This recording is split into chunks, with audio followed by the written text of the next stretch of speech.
everyone, welcome on in and happy Monday, if there is such a thing. We are currently back with our Pulp Noir campaign set in Eberron. And as you can see, shit went down last time.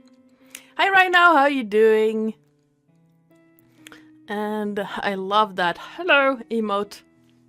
That rhino is beautiful. Love it. And yeah, so I lost my train of thought again. That keeps happening.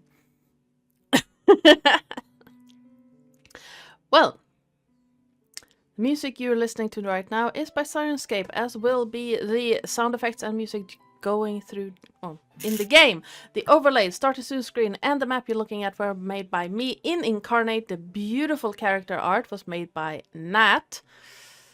You can find his stuff there. Do check it out. It's pretty funny. I tend to just have that in the background and Thank you. do other stuff. Might also be intensely jealous because I can't draw a stick figure, but you know. If I had a pound for every time someone said that to me, I'd be. Yes. I mean, I can paint. I can't draw. Still a very good skill. Yeah. Painting. Yeah. Yeah. Which is why I have so much fun doing the maps, because you just paintbrushing. Yeah. I lost the rest. Okay, yes, and if you want to see what you can do for your channel points, you can type in !perks in the chat. This is very rambly. I do apologize. I don't know what's going on with my brain today. But in lieu of that, how about we introduce ourselves, then get this game started. And let's start with Bastion. Who are you? Hello. I am Jason. I play Le Bastion. Human fighter detective battlemaster. Lost. Currently lost in a wood. Because, yeah, who could have predicted that a human without dark vision might need a light and running around in the swamp at night?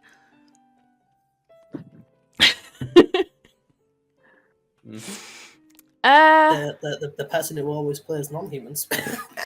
Yeah. Because he thinks humans are kind of boring. Yeah. Yeah. If you're gonna play a human in a D&D game, play variant human. Don't hurt yourself by playing a normal human. Just don't. I mean, they have a lot of stat boosts. Yeah. They do. They're just 1-1-1-1. No other race has that. That's a very nice stat boost. All other races have 1 and +2. Yeah. But I mean, humans humans have 1 across the board, but it's like, meh. Yeah, it's why human bards are probably so prolific. Yeah. Yeah. Well, I don't even have a good segue. Psycole, who you play? Speaking of humans, Psycole. Yeah, I mean, yes. That is debatable. I am Psycole. I'm playing Remus Del Dawn, the Kalish Star Barbarian, brother to Romulus, and I may or may not have caused last week's fight. Maybe, just a little bit. Maybe. Yeah. I bear some responsibility. Not all, but some. Not all. The guy you were antagonizing could have taken an anger management class for 5. You know, maybe. Me. I mean, no one would accuse the barbarian of taking anger management classes, so, you know. Oh, his is purely a silent rage. He only puts the loud, really boisterous stuff on for effect. Speaking of effects, that. Hello, I am Nathan. I play Romulus Doldorn, and I am the Kalashtar Hexblade Warlock. And Vits. Hello, I am Vitskugga, and I am playing Valerial Tialain, the Mark of the Shadow Elf Eloquence Bard. I love how you ended that sentence by coming closer to the microphone.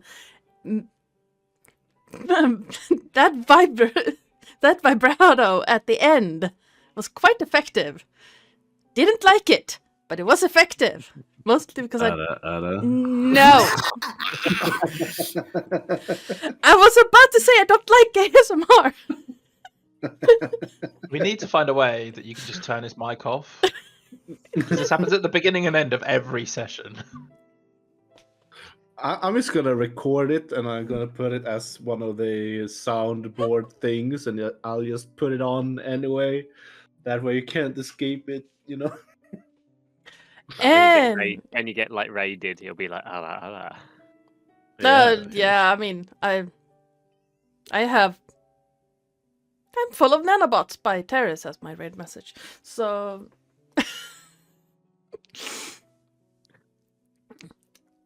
and hi, I am Ardana or Joe or Oi, you there, though Lilith isn't here, so I guess Psycole will have to do.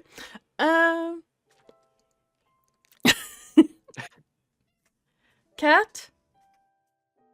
Really? Okay. My partner just let my cat into the office because Cat was screaming to get in, and now my cat wants out of the office because the door is closed. I did. I.e., typical cat behaviour. I want Yep. out. And I am the GM. Okay, now my cat is tearing my door apart. Give me a moment. And this is why I always try to play my tabaxis with telekinesis, so you can like constantly knock things off of off of shelves. Yep. I mean, Just mage hand. yeah, I am the GM and channel runner around these parts, and I don't have anything better to say about that. If you want to see me absolutely losing my mind on my players, you can check out VOD over on Corsair's Cove from Friday, where I was running a Cartoon Logic one-shot. Oh my god. It was a lot of fun. Their ship was made out of cardboard. Makes sense. It was the only sensible thing out of the whole thing. Yep. Oh wow. They ran into a gummy kraken. They believe it was a gummy worm. They did not check what it actually was. It was in fact an inflatable kraken. So it was and we lost Jason for some reason. Oh wait, anywho, anyone want to give us a recap of what happened last time? Well, last time. Sorry, Bastion, did you wish to do so? No, I wanted to make a joke about the inflatable kraken. I was going to ask if it was a big letdown. Yeah, they ran away from it. No.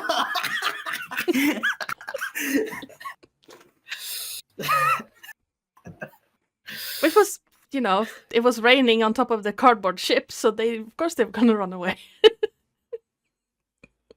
You could have literally just used that as a giant lilo and just floated to safety. They could have. They didn't. They could have. No, that was not it. Ah, wrong song. Okay, yes. Recap. So last time the party decided it would be a brilliant idea to collapse a wall to surprise a Dalkier foot soldier that they needed to confront after dealing with the ghosties from first session. A fight ensued.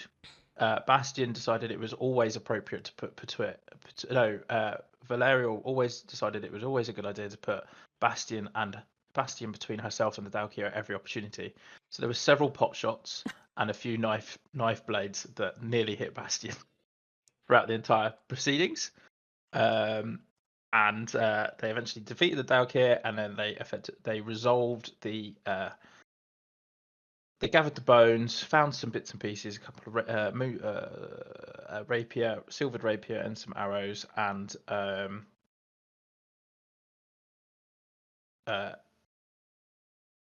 created a pyre for the bones of the dead to put them all to rest. The party then effectively fed back to Darek to let them know that the Slug Keep was ready for the first stage of the Lightning Rail before moving off into the swamps further to find somewhere to rest. When they stopped, Romulus started hearing more voices than normal in his head. And was called towards them, taking Remus along the way, although Remus first accidentally collapsed Valerial's tent on top of her as a way of waking her up to make sure that she could do the first watch. Exploring through the swamp, we came across a cult doing some sort of summoning ritual that we were going to stealth in, but Remus and I spectacularly failed with a double nat 1, face planting into the swamp and making as much noise as humanly possible. And so he came forward, made himself known, sat down to watch, and then basically irritated the fight to start by constantly shouting into the cult leader's mind psychically. A fight ensued. It became a bit like, as Nat so kindly put it, a bit like the fight scene from Iron Man 2, where I was slowly working my way through them all, and Romulus was just dealing with the one individual. Valerial had heard the fight off in the distance somewhere else, and decided to join us or creep up on join us. And Bastion was snoring for almost the entire adventure. Eventually, Bastion woke up, decided it would be a good idea to kind of join us. Had to double back for a light source because He was also invisible. Oh, he was also invisible as well, so he didn't understand why he was invisible, walked out into the swamp, then realised he was no longer invisible, then had to go back to get a light source because he realised he couldn't see, and therefore, so it was just a general kind of, mess. Valerial turned up just in time to help Romulus from being attacked too heavily by one of the cultists, and we resolved it all, and I took great pleasure in throwing cultists around a bit, including giving one of them a bath in fire. Yes. Yeah. Sounds about right. That sounds about You're right. also a dragon. Oh yes, I forgot. Phantasmal Force. No, not Phantasmal Force. Yes. What was it? Phantasmal What Force. was it called? Yeah. It was Phantasmal Force. Yes. Oh yeah. So for a brief period of time, Remus was perceived as a dragon, which is very cool. Yeah. By the same cultist that he annoyed the hell out of. I was gonna say before Nat reminded you that Bastion was touched by Valerial while he went to sleep and appropriately cast a spell on him. Without his consent. But yeah. Basically, she was just stretching out and just pointing at him because she didn't want to touch him. I mean, I You can have to. imagine his boots were Yeah. probably covered in mud. Because swamp. Yes. His boots would have been left outside the tent. He didn't just kick them off and then fell asleep right next to I mean, yeah. Romulus or Remus, and they were like, I'm going to go build my own tent. I don't want to sleep with that. We've seen him punch in his sleep. That's not happening. You learn a lot from standing over people, watching them dream. Yeah. It might be creepy, but you learn a lot. Yes. Don't do that. Yeah, don't do that in real life, people. No, don't. I mean, unless Best Play it at friends. home. so Not the recommend. the only time that watching someone sleep is appropriate. I mean, unless you wake up next to them for, romantic or otherwise reasons, is to check if they're still alive. Like if they've had too much to drink, or if they have a concussion and really shouldn't be sleeping. My best friend's boyfriend, his roommate in his house, he saw him as a good friend, but then he went to live with him in his house. Oh, I do apologize. And he woke up one night, and his friend was just standing over him, watching him.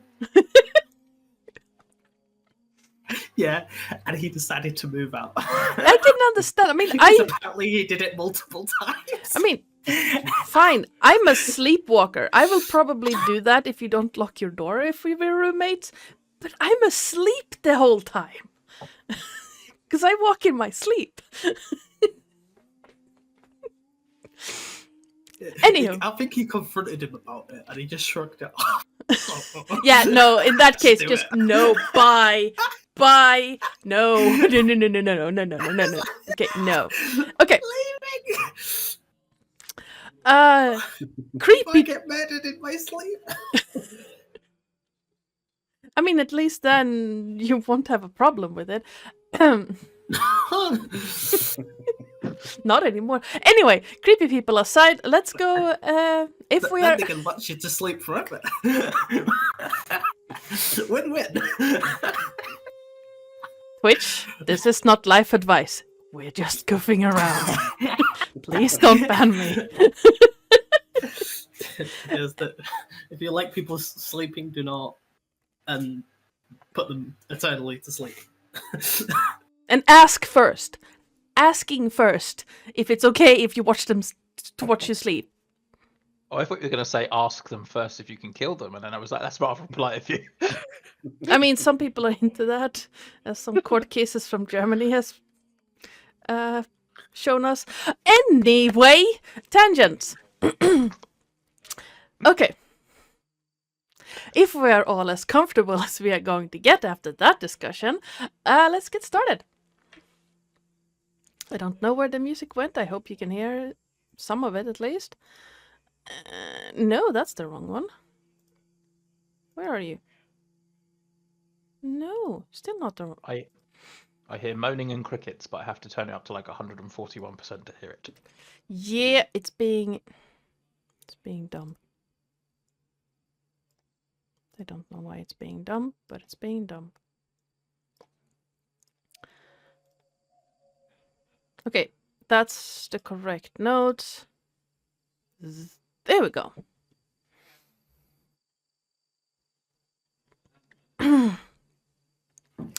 Frogs croak in the distance, and the swamp burbles in the quiet of the night. A lone lantern casts light on the shifting ground of the marshes. The sudden silence is almost deafening, creeping, yet slightly soothing. Bastian, you, with your newfound light source, make your way across the marsh towards roughly where you believe that the rest of the group might be. The lantern light casts long shadows from where it hits the trees and shrubs around you.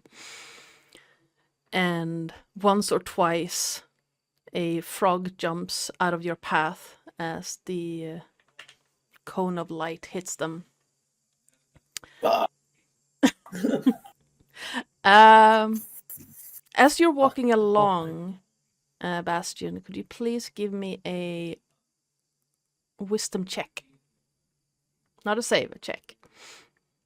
Well, I have to roll a new character because my character just gets lost forever. A wisdom check. Yes.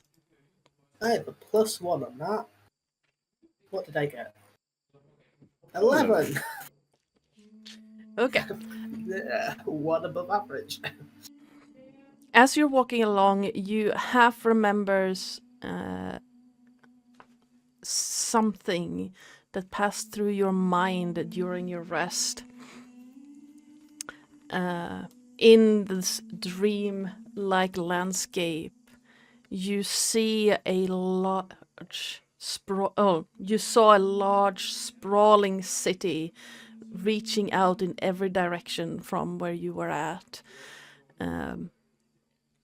The thrumming and hum of a lightning rail passing far below you, and the sounds of a busy city street.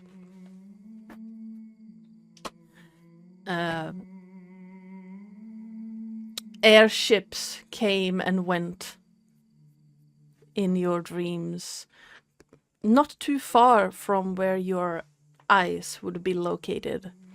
Everything below you seemed to be at least 100, 150 feet below you.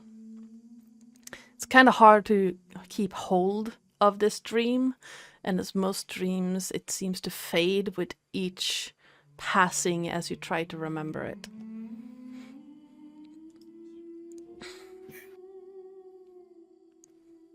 Better than his usual dreams.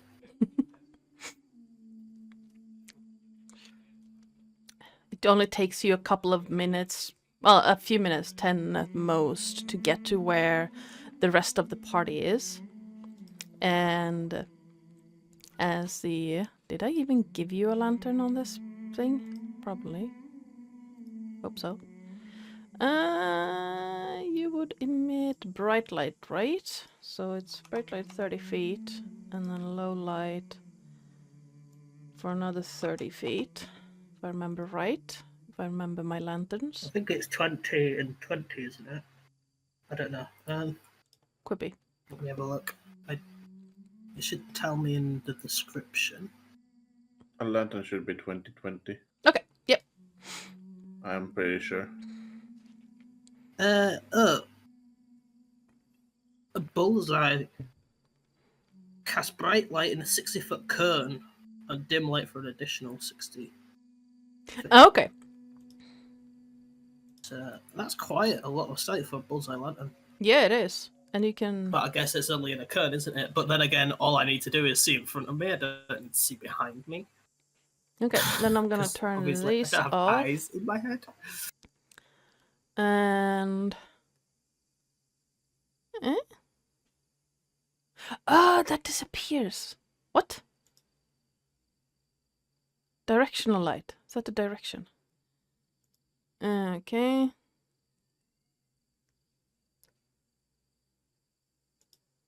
No, it's not centered on... How do I change... Total 60. But it's not letting me change the direction. That's interesting.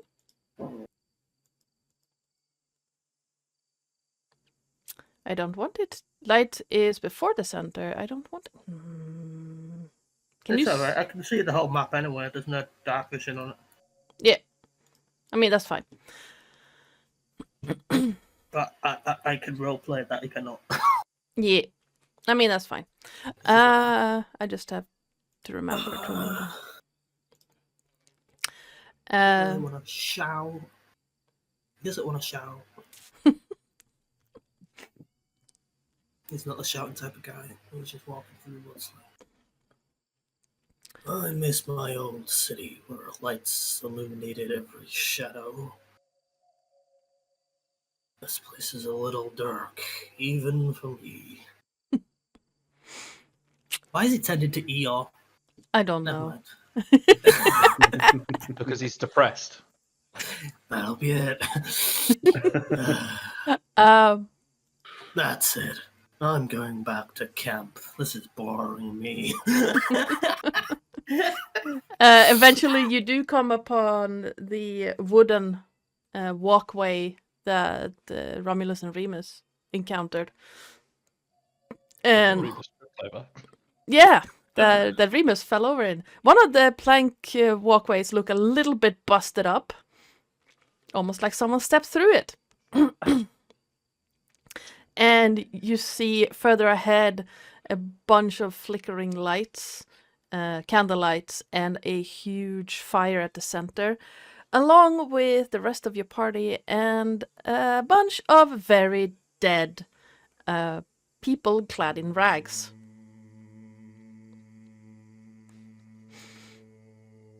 And I guess the others knows that before they do.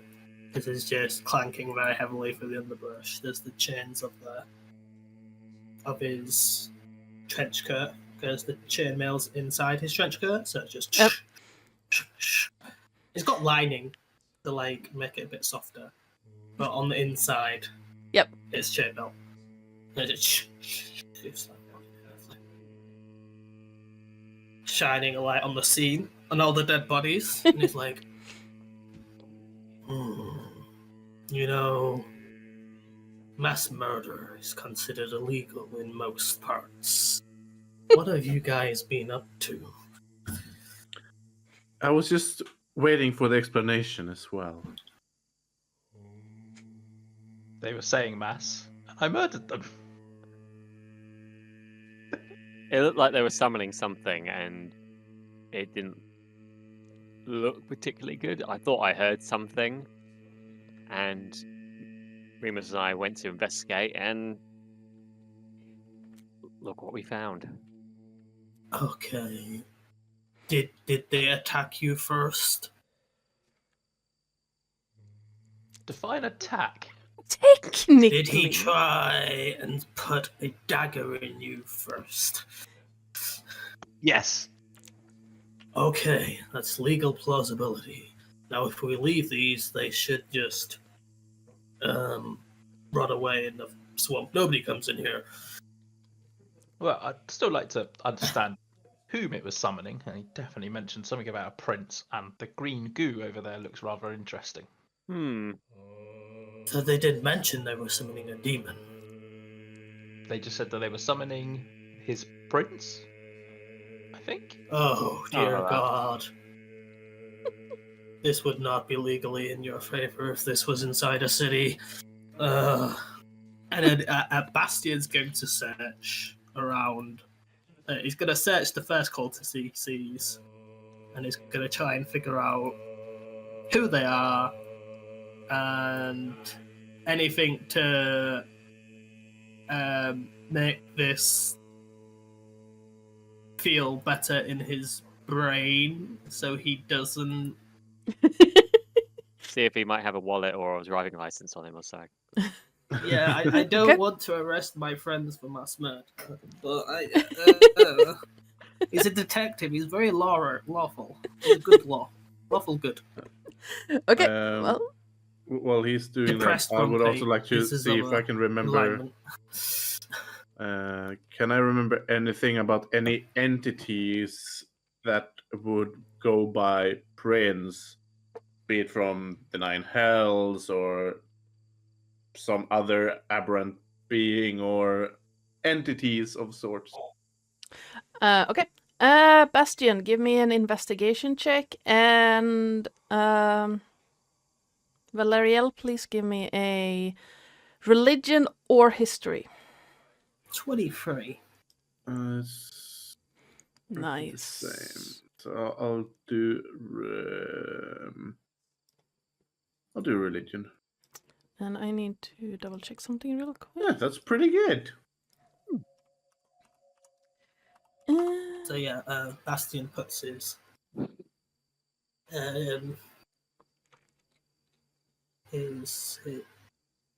no, he wouldn't have brought it. Oh, okay, never mind. No, I've still got the 23 because it's my first one. Oh, thank Yes. Okay. God. Bas- Because he gets an advantage because of the owl, but the owl's not with him. The owl's No. back at camp. Yep.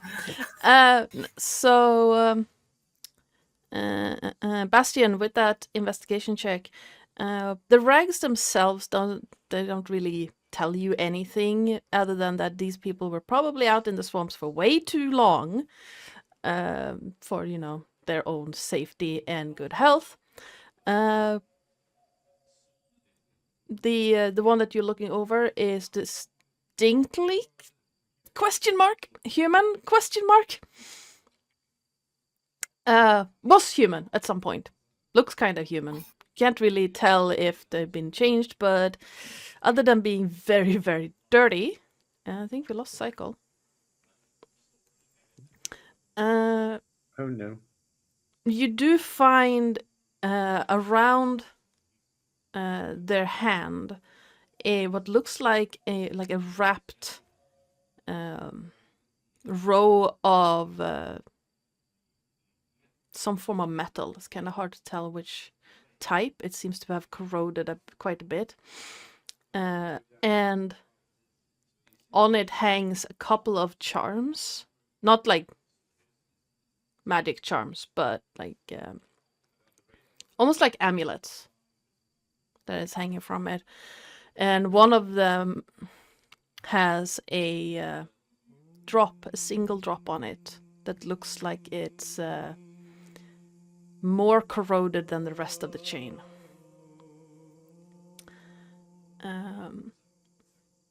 On the person itself, you can tell it's the creature, whatever it is, the human, was male. And what did I say you would find in addition to? They also have a single copper coin in a pocket. Well, I say pocket. Do rags have pockets? Some way to store stuff in. You find a single copper coin where on one side is the same drop formation or drop insignia, and on the other side you see a very familiar image. It's the Drake Lion of House Tharask. And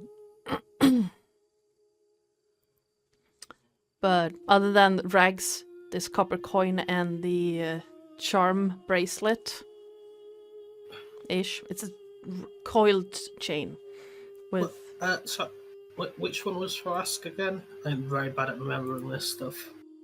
That's the ones we are working for, I believe. Yes. And it had on the other side was like a drop, but like yes. a drop of blood, I'm guessing.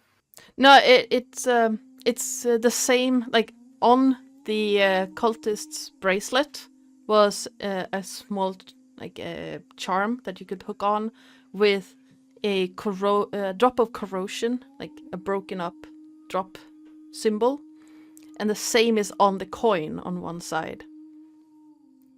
On one side it's the drop, on the other side was the sign of House Tharask. Okay.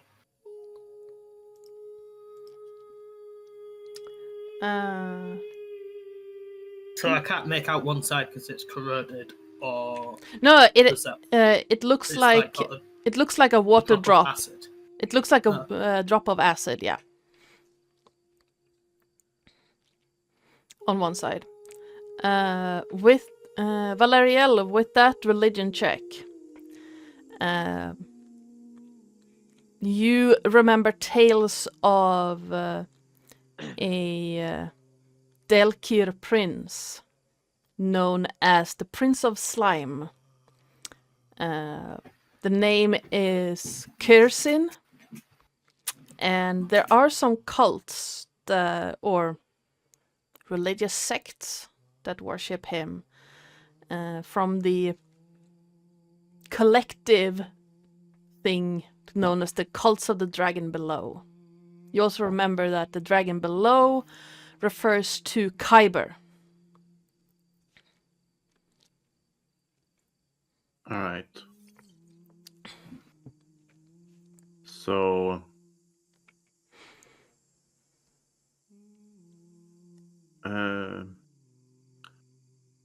what was his name again, you said? Kirsin, the Prince of Slime. Kirsin. Kirsin. Let me spell that for you.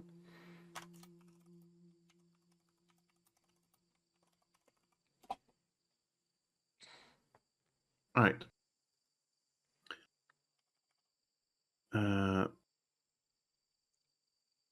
So I believe if you're mentioning some prince, you're talking about green goo or slime.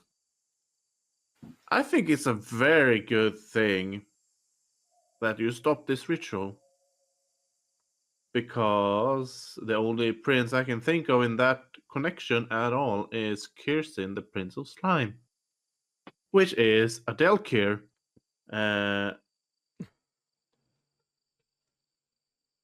Well, let's just say I don't want another Delkir war. We already defeated one remnant of it. I don't think we need any more. No, thank you. Putting those together, they may have already summoned that other one.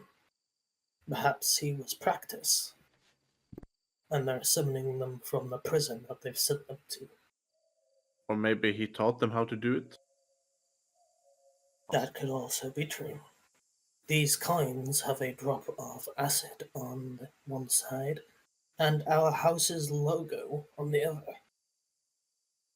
It seems that there's potentially people within our house who want the Delkir back, and he puts the Maybe they are members of House Thrust, but they wanted to betray them. I don't know. There's a lot of potential issues. Oh, is this a usual coin of Harask, by the way? No. No, so it's custom made. Yep. Might be worth bringing that with us, just in case. Yeah, maybe they were trying to attack House Thrash. Maybe because they have that logo on the coin. It has something to do with what their target is, maybe? Well, like with any group, I'm assuming they wanted power. And they may be a part of House Harask, but they might have wanted to climb to the very top. The only way they'd be able to do that is have an army of soldiers. Possible in-house corruption. Yes. But House Harask is split in three. It could have been any of the houses.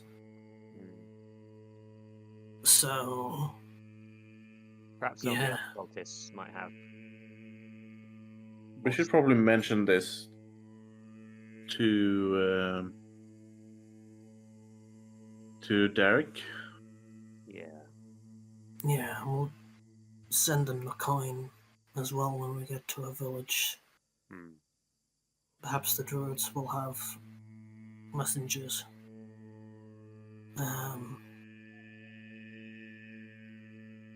But yes, I think, yes. He'll kind of take the coin and put it in his pocket, and I'm going to search the rest of them for other things with their slugger on. Okay. That I could send as evidence. Yep. Give me an investigation check. Another one.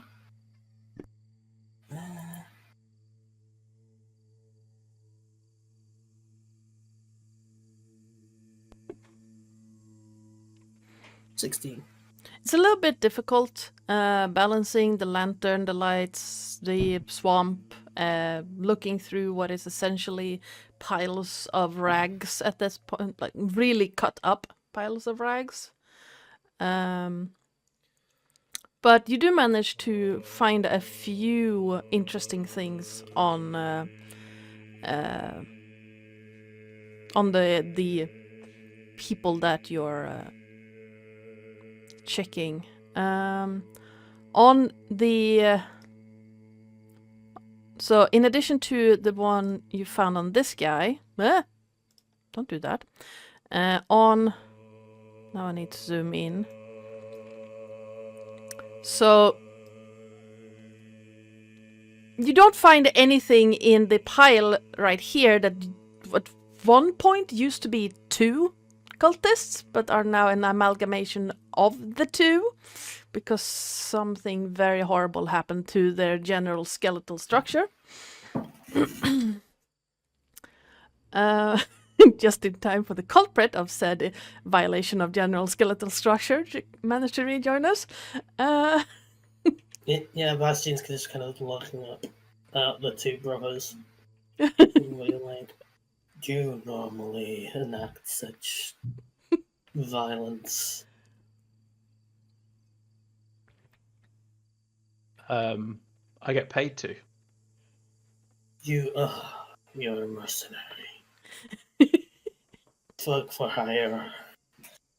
His head just kind of droops. I should have realized Derek wouldn't pay for. So this pile is kind of hard to discern anything out of.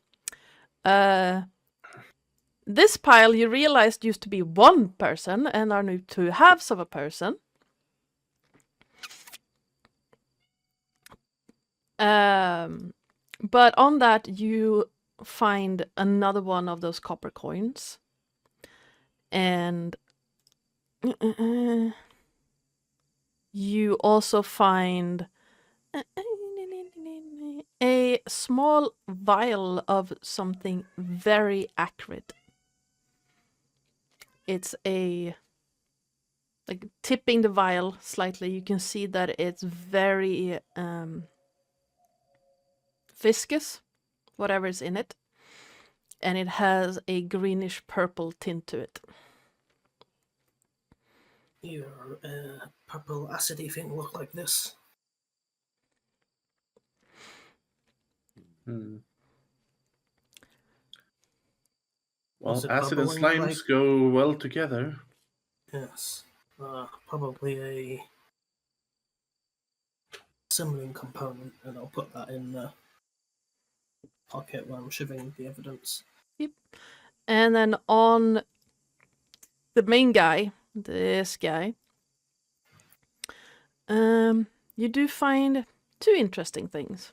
First of all, the dagger looks finely crafted, if a little bit singed. Looks like it was put in a very hot fire very recently. Metal itself looks nice. Kind of a blackish silver tone. Bit darker on where it's probably been in the fire. And it looks very sharp. The head cultist also has a very nice ring on him that seems to be completely untouched by the grime and filth. And he also has one of those copper coins. Okay. Is it a signet ring? No, it looks very plain, like plain gold band or goldish. In the lantern light, it looks like gold, but Don't twist it. nothing really on it. Right. That dagger was what he both stuck in my shoulder and kept sticking into the flame whilst the other dudes were chanting something.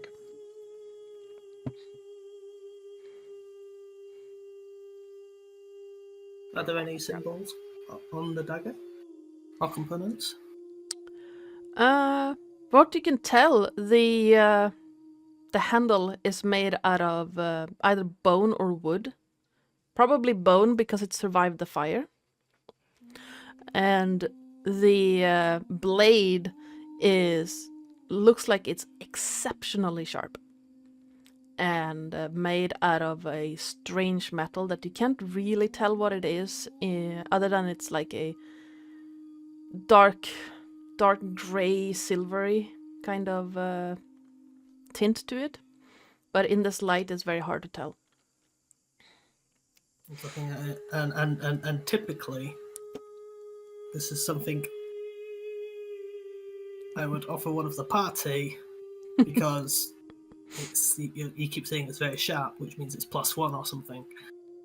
But Bastian's going to put it with the evidence because he's lawful good, and he's going to send that to the Grask.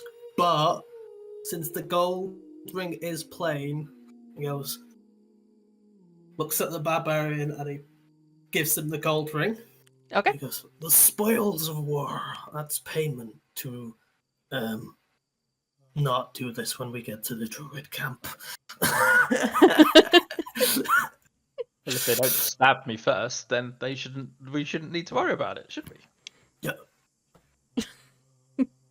Just if one of them do stab you first, please don't kill them. The druids will have their own law to deal with, and we don't want to upset the druids because we're building for their land. I mean, yes, but also they stabbed me.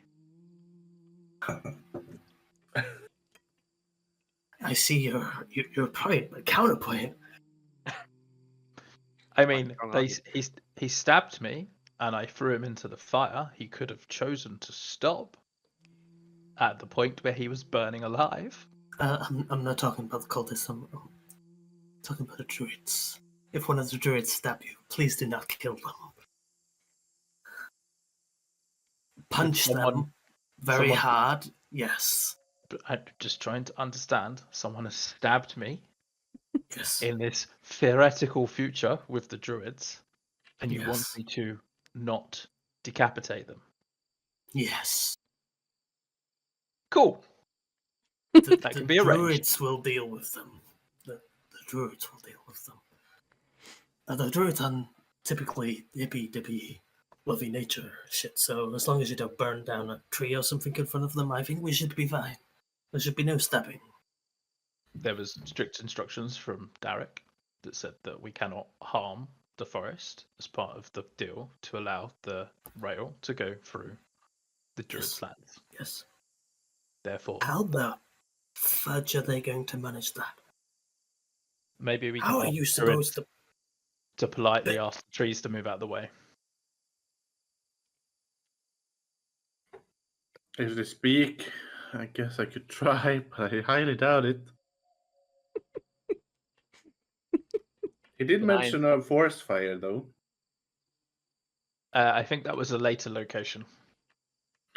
It was. But it's a big forest. We are not starting a forest fire near that damn druids. Romulus, what are We're you supposed to doing? be an eloquence bard. Eloquence. Ben shit down, bard. I didn't suggest anything, my I dear. could hear you thinking it. I don't need to be one of these guys in a point of the twins. You heard nothing on my thoughts. My thoughts are well hidden. I inspect the altar. Sure thing. Give me a perception or investigation check. Let's do investigation. Nice. Nice. Yes. The altar seems to be nicely set up. It's clean, which is surprising. Everything else around it was not. A distinct lack of bloody sacrifices. Aside from some large skulls arranged around the circle itself, though the skulls have been cleaned before arranging. There's nothing left on them of blood or gore. They are being just cleaned off. The fire at the center is making the stone basin very, very hot. And you do see along the side of it a bunch of runes etched into the sides. Other than that, the stone basin itself is nicely made. Probably not made here, and carting that through the swamp would have been a chore.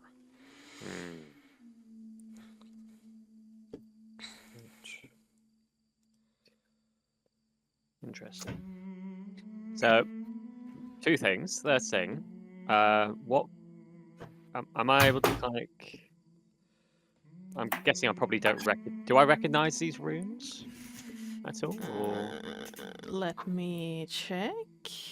What languages do you speak again? Probably not what the runes are, but Kiori, Common, and these can't. Yeah, no. Yeah, figured as much. The runes are not familiar to you. They look kind of like if you look at them too long, they seem to move slightly, and you're starting to feel nauseous if you try to concentrate on them. Okay. And the second thing, do I hear anything? As you step up on top of the days, it's like for the first time, for as long as you can remember, you don't hear anything that is not coming from the outside. So, like, suddenly all your thoughts are quiet. I have to breathe for a second there because it's a very unfamiliar but like tranquil kind of feeling to have. I'm just like, so I just kind of stand there and just kind of like embrace it. Yep. A bit. So I'm just there. Hang on, I'll move him here so I can... Yeah. Okay.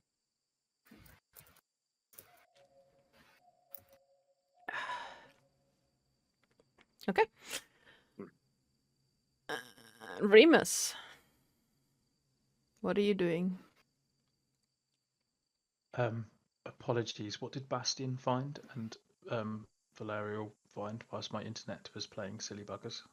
Okay, so Bastian found, while you were gone, Bastian found a copper coin on one of the cultists that had a what looks like an acid drop on one side, and the Drake lion symbol of House Tharask on the other one. Okay. And he's found similar coins on the head cultist, or the leader of the group, and one of the others. Okay. And on the first one, he also found a like a charm bracelet with a few things hanging from it. All of them also having that acid drop symbol on it.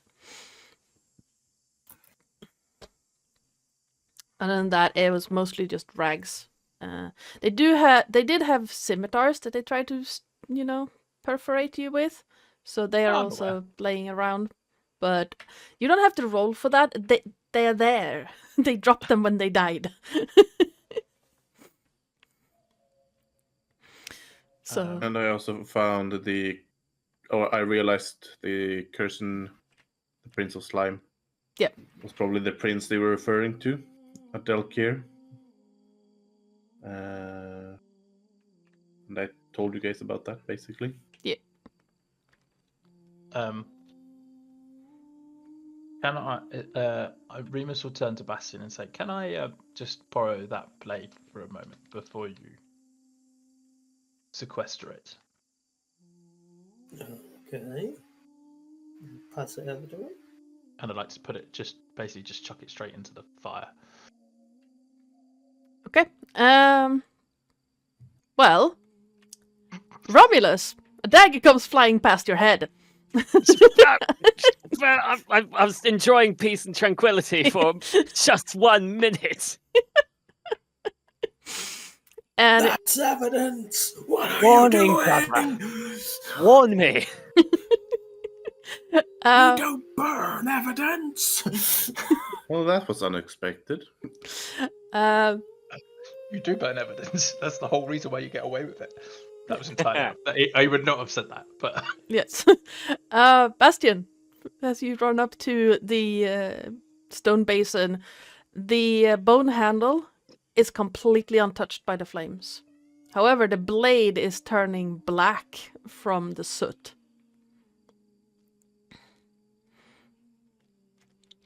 That's fireproof. See? Can't burn something that's fireproof. And then I'm gonna poke it out with a stick. Okay. Grab the handle and be like, this is gonna be harder to put in my damn pocket now. Oh no, wait! And I just dunk it in the water. You hear you hear a sizzling and smoke comes out. And have you ever burned rotting wood? Yeah. Yes. Yeah, that's the guess, scent you're yeah. getting. Oof. Because you just put Ew. something white, well, I wouldn't say white hot, but red hot into a swamp. Yeah. And the scent is not pleasant. Nope. And then he shoves the dagger in his pocket. Yep. Glares daggers at the barbarian. And stomps off in the general direction of where the camp is. While I was going to say, while you're all here, do you recognise? Does anyone recognise these runes that I found on the altar? As Bastian's stumbling a word, he says, "The only language I speak is me," meaning common. Literally, he only has one language. I have no other languages. So he stops off. Okay. If it's Elvish, I might, but otherwise, I'm I've not picked some entirely sure what dwarvish up it along is. the way, but that's about it. Yeah, no, none of you would recognize it. Okay. Oi, um, investigator boy. Have you got some paper and charcoal? You can take a rubbing. Get it translated later. Might be a I clue. don't even have my pants on, and I'm in my boxes with my chainmail over, all over my. Flash them slightly. Please tell me it's like. Close it. Is it white boxes with like loads of little rubber duckies on it? Probably. Something like that. Unfortunately, the rubber ducky has not yet been invented, but that is an idea. So It's I just guess hearts. just no little cogs because it's from Canif. Yeah. Just like little.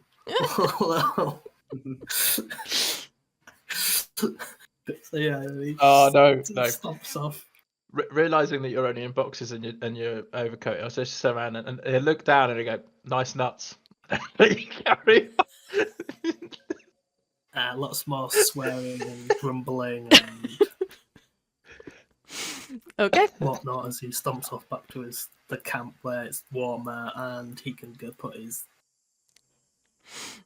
Yep. clothes on and all that.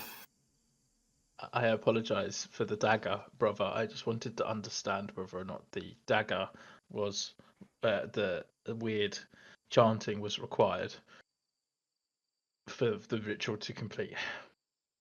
It's like, not a problem. Just warn me next time. And I kind of whisper to Remus with this bit, like, when I'm standing here,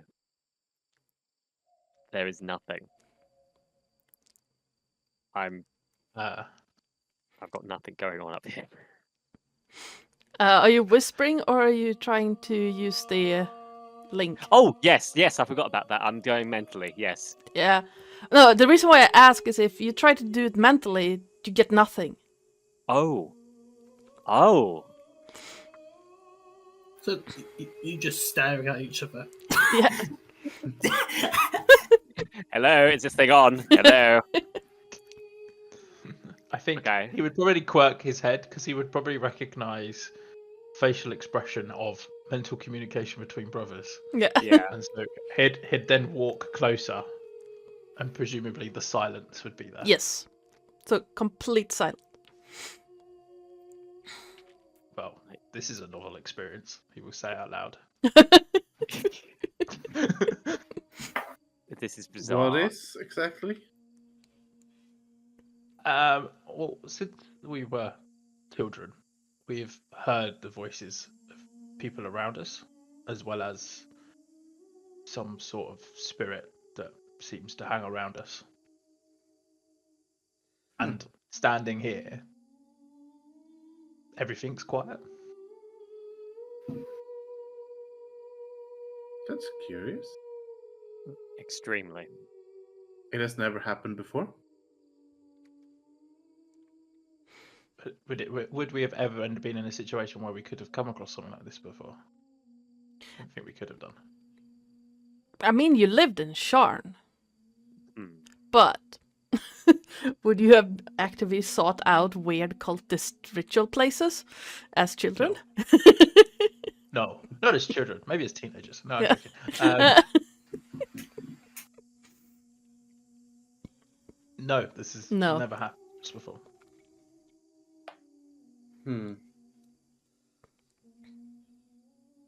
Are you very reliant on it? Like, is it affecting you in a negative way?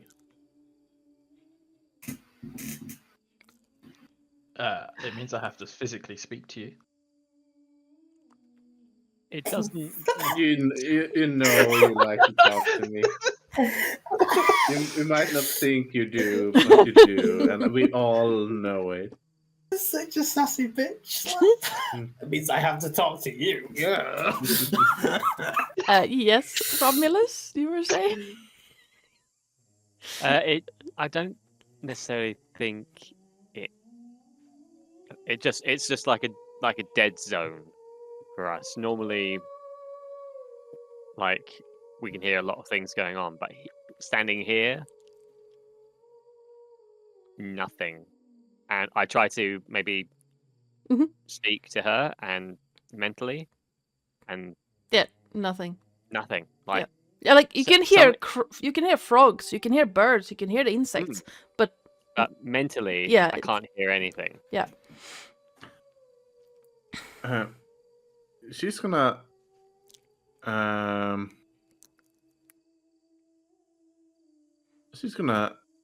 walk up and take Romulus' hand, and she's gonna pull him away across the boardwalk and say, "Let me know when you hear something again." Okay.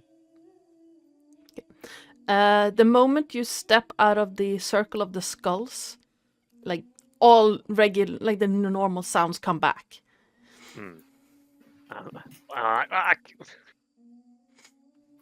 Okay, I hear things.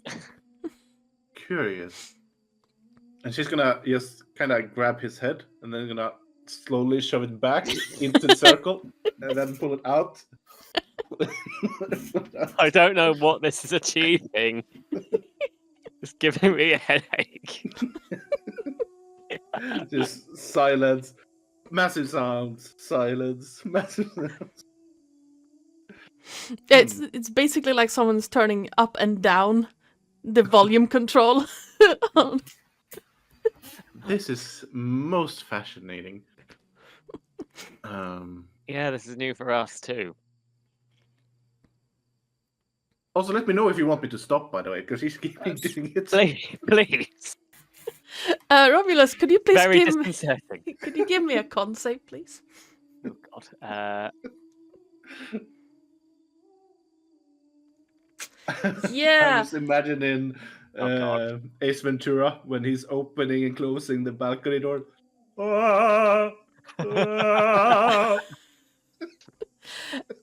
The shoving back and forth and the increase and decrease in volume and just constant the barrage is making you feel quite nauseous. Oh God. Not enough to Please. throw up, but quite nauseous. Stop. This is Okay. making me feel queasy. So, could you explain your telepathy thing? Like, is it just your minds, or is it something else? Is it a power you have, or is it like a gift or a blessing, or is it a curse, or?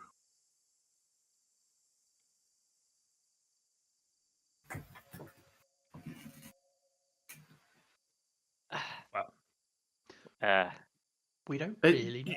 Yeah. You don't have to go into details if you don't want to, but do you know anything about it? We have no idea. This Wait, is so something that we've Do those two think they're human? Yeah. Yep. Yeah. Okay, so they don't know the Kalishtar. Okay. Hmm. We just think it's a special twins gift where we can psychically connect to people. Yeah, it's a twin thing. I've used that in real life as well, and it is hilarious.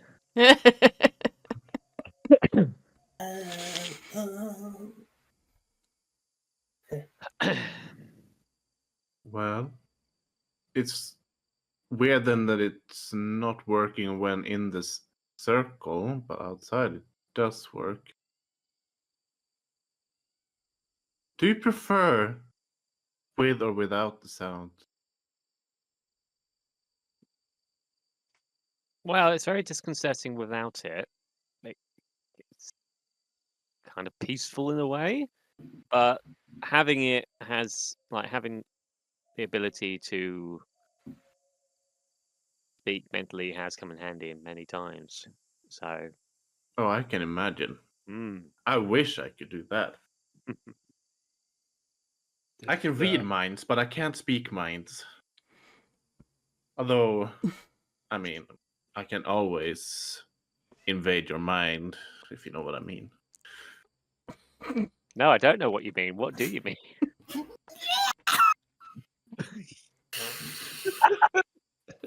Oh, darling, you're so innocent. You're so cute. Innocent is the last thing I am. Is this where we found out that Romulus is ace? Well, let's just say Maybe autistic as well. Wouldn't surprise me. I live rent-free in many minds of men. And women alike, actually. But, you know, men is the majority, I guess. I didn't know we had to pay for this. Is there some sort of tax that we need to pay for being able to communicate mentally? Are you saying you're renting your telepathy? You said something about rent free, like. Who I think you enforces could be this more rent? direct with her. I'm very confused. He wants to know who enforces the rent. Have they been tax skipping out on rent this whole time? Oh, I can't I breathe. always wondered why they Yeah, if you don't my pay it, wages. arrest will come. And...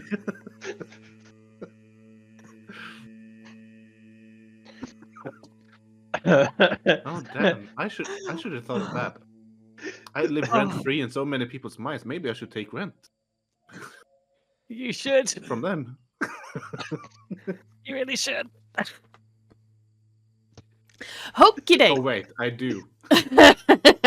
They usually pay for it. So.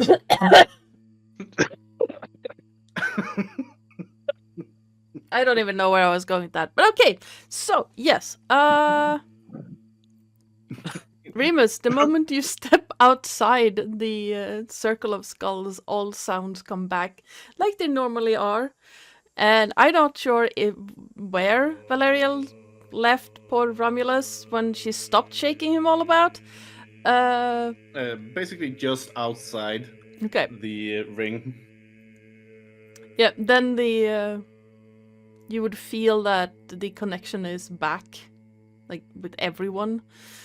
Well, and by everyone I mean you can sense Valerial's presence. You can sense Romulus again.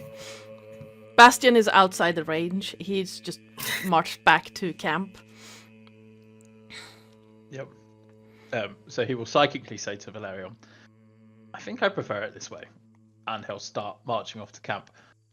I realised I don't actually have dark vision either. Nope. So he's going to start marching off into camp in the hopes of... He's just basically like peering down and hoping he's going to find Bastion's footprints. Okay. Well, give me a survival check. Or, I can come with him because I can. Or in the guide. vague hope that his brother might actually come out. Yes, I'm coming, brother. Yes, just before Romulus catches up with him, Remus falls face first into the swamp again. It just has like a imprint of him, like reverse, like Han Solo from. Yeah. Yes. And he squelches out and he just says, remind me to request some night vision stuff from Derek at some point. I will keep that in mind for you. I mean, if you need light, I do have some candles. Not that they will help a lot, but it can definitely set the mood. You also left like 60 candles burning around the. You It's never a swamp, carry. though. It's not going to set on fire. I learned a long time ago you never carry a light with you when you're traveling in darkness.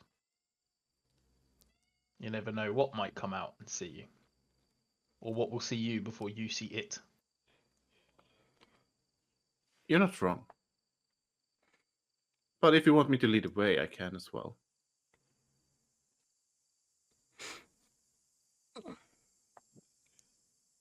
Shall we head back to camp then? Yish. Yes. Yep. Okay, back at camp. Bastion, you made it back. The camp has been untouched. There are a few frogs, and you can hear a very upset cat in the distance for some reason. Meow. Meow.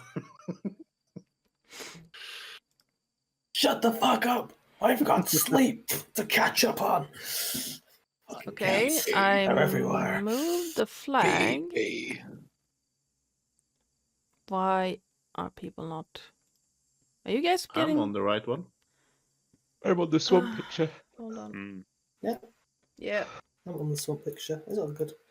Yeah, my second instance of Roll20 just decided to freeze. Whoa. Yay, technology! Yeah, I've been having so much fun with my internet. Okay. So, yeah, you make it back to camp, all of you. Remus mishap aside. And the night passes. Do you set up watches again, or?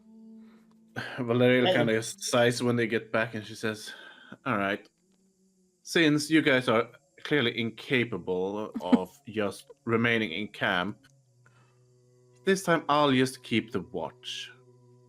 And then when you guys wake up, I'll just do my fucking meditation then. Robbing a woman of her beauty meditation. Not cool at all. And then Bastard just snoring in his tent because he's already gone to sleep. Yeah. And Psychole's froze again. Yep. Oh no. No, internet. no. Well, Oh, I could hear it. Valerial, could you Light, please give me a perception check? Yes. I think Psycole is trying to say something. Mm-hmm. Yeah.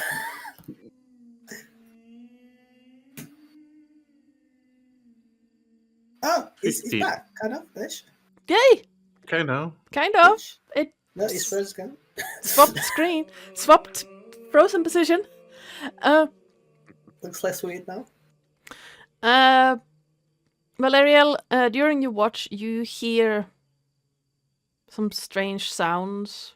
Well, more strange than you have heard so far. But nothing is approaching your camp, and nothing happens. No more chanting or anything like that. And eventually, the other three come back alive, or, awake. And you can take your rest as well. No, we lost Psycole. She's probably just singing a bit while the others are sleeping. And Probably wake up Relaxing. the quickest, right? Since I had the most sleep. Yeah, probably. Probably yes. I guess Almost back. Do we have Psycole back? Almost. almost. Almost there. Bastion. Almost there. Oh, there we go. Yes. Nope. Or maybe. I'm not entirely sure. Yes. We do have Wait. him back. Yay, we have Psycole back. Yes, we can see him. Moving, at least. Nope. Never mind. Okay. Bastion. Oh, wait, I forgot something. Romulus. Mm. Dealing with the cultist, dealing with his whole thing, and what you discovered during discussions afterwards has made you feel a little bit more like your mind has been more sharpened, and maybe you got away with something here that you shouldn't have. Mm. And I wrote this. Inspiration point. What we do in the shadows. For Romulus. Murder. We do murder in the shadows. And for those who have not heard this discussion before, I wrote plot inspiration points for each of the different characters based on their backgrounds. That's so cool. I've already you. got inspiration though from last session. Is that voided and I just have it this one? Two. Or I have ×2. Gotcha. Yes. So the story inspiration points, you can have one story inspiration and one from another source. Gotcha. Or if you want, you can bounce one of them to someone who does not have inspiration. Gotcha. Okay. What we do in the shadows, that is very cool. Thank you. I like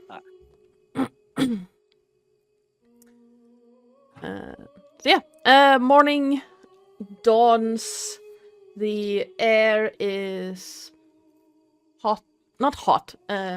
So it's midwinter, but Mediterranean version of it in a swamp. So while it's not hot and muggy, it's still warm. A slight drizzle of rain. I think we lost Psycole again. A slight drizzle of rain is coming through the canopies of the old moss-covered trees. And Bastion, you would be the first one to wake. To swap out with Valeriel.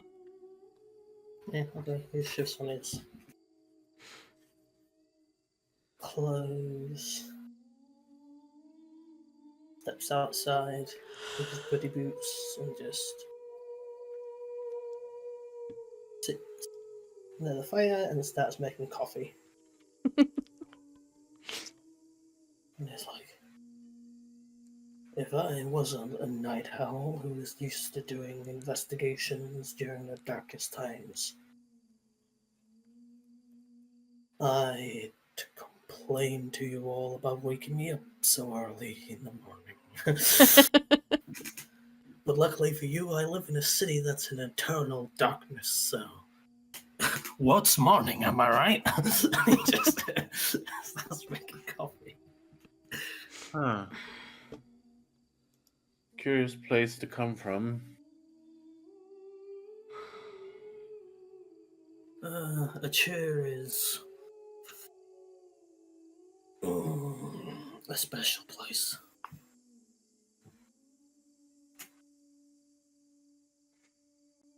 Certainly Never full been of there crime. myself. Never been there myself. Or well, one time.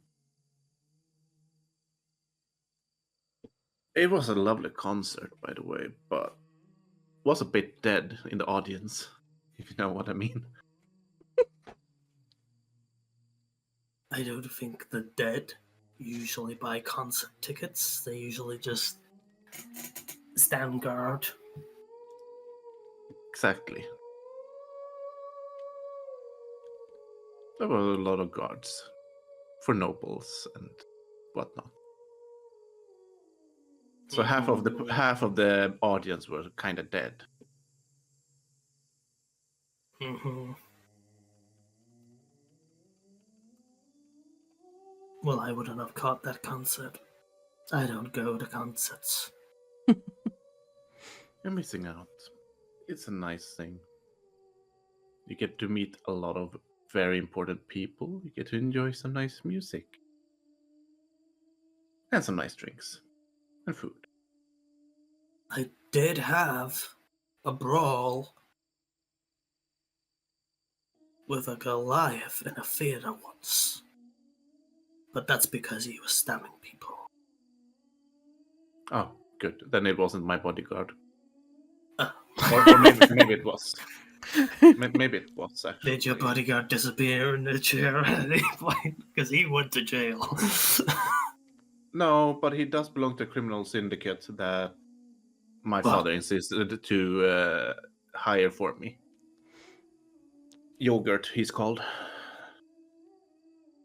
I recognize that name. Give me a history check. With advantage. Oh no. I mean, his real name is Yoragath Gurmo, but he goes by Yogurt. I named him. You named your father? No. My father is Krilo, the most wanted man in Fairhaven. Yeah, you definitely know that one.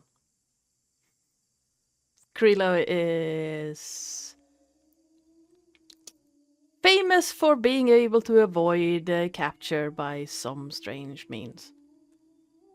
I'm aware of that, yes. Might have tried to capture him once. But yeah, Bastion's just glaring at Laria when she said this. Oh, I'm quite sure you're familiar with the Dark Daggers gang. That's who my father leads, and Yogurt is part of it as well. They're more familiar with me and my fists. Probably not, otherwise they would probably have been captured by now. Several of your gang members have been captured. I mean, true. For how long, though?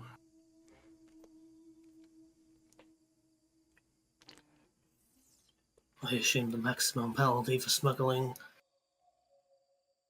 food artifacts into prison, into town. If not, then my city was as corrupt as I assumed it was.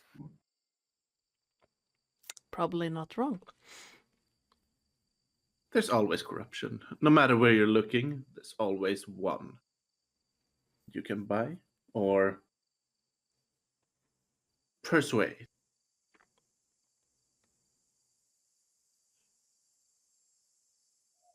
Well, that persuasion tends to lead to people's deaths, and morally I do not align myself with such people. Your Okay. father is not somebody to look on to and will not be helping us in this venture. He is not a nobleman. He is a criminal. And You know, even though he is a criminal, sometimes their methods might be the only way to get what we need. So don't knock it out the door just yet. it's out the door. We're not using criminal methods. Not we, but we can always ask my dad if he wants to help in some way, shape, or form. That's still criminal activity. That's association, and asking someone to commit a crime for you is a crime. No, we don't ask him to do the crime for us. We just ask him if he wants to help us, and then he'll do the crime without us asking for it. There's still association with a criminal. I'm not associated with the crime. I just know that Daddy would do anything for me, so it's fine.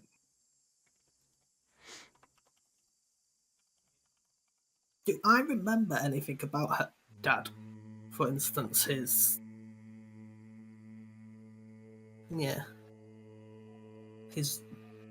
race, was it?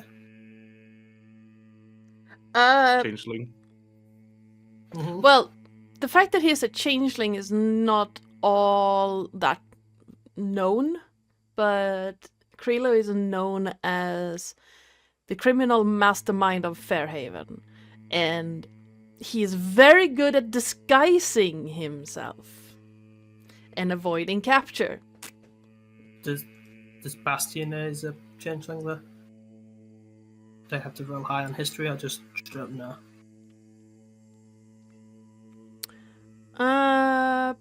You can roll a history check, but the DC is gonna be pretty high. Oops. I didn't need to do it with advantage. I wasn't sure if I had advantage on it. Probably not. No, you wouldn't have. 7. Yeah, no. Yeah, you know that he is very good at disguising himself, and very, very good at slipping the net, even if he gets captured.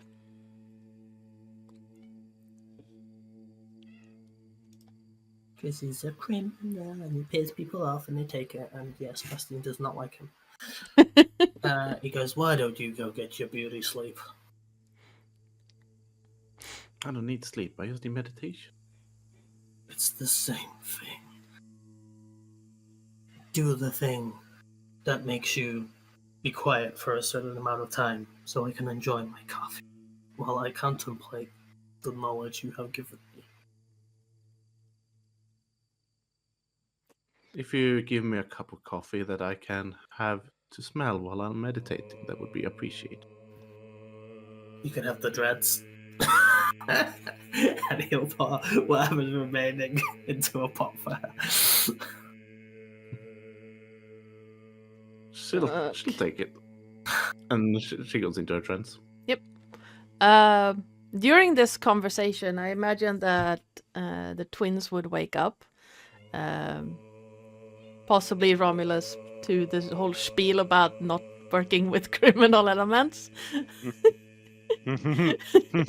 And Remus has probably also done some questionable things as a mercenary.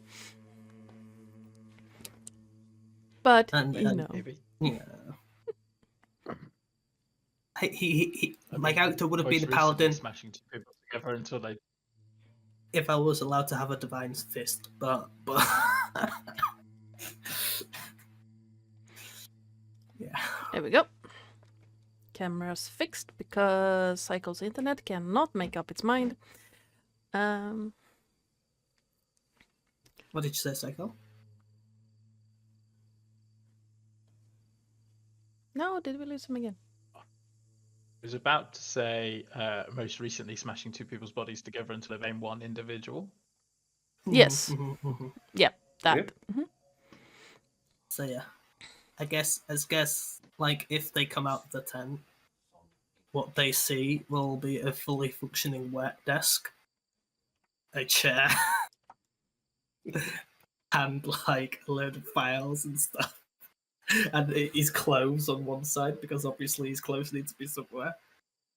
Like the things he stores in his briefcase, Yeah. are on the desk, and he's just typing viciously in he's writing viciously. Oh, I wish he had a typewriter, but yeah, he's writing viciously on a piece of paper. I guess he's swamped with work. Yeah. it's Well played. one Thank you. has there's the dagger and the coins, and he's kind of putting them in a piece of cloth so you can send it to. But the other letter is a long letter about his morals and values and what he expected when he joined the company. Now he's not very happy that he's paired him up with the daughter of one of the biggest criminals in Eberron.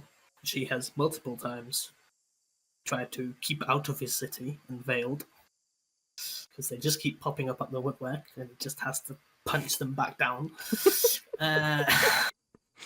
And 2 mercenaries because he doesn't know about that Remus is a criminal. But yeah, 2 mercenaries who are very, very brutal and bloody and asking which ones are supposed to help with building a rail legally across the land. Just stabbing the piece there for several times and then carrying on writing on this massive, like, mahogany desk. That's just come out of nowhere. Yeah. So That's what you see. there's also a lingering scent of coffee in the air. Oh, and a little robotic owl on top of the desk running around and trying to keep the paperwork all tidy.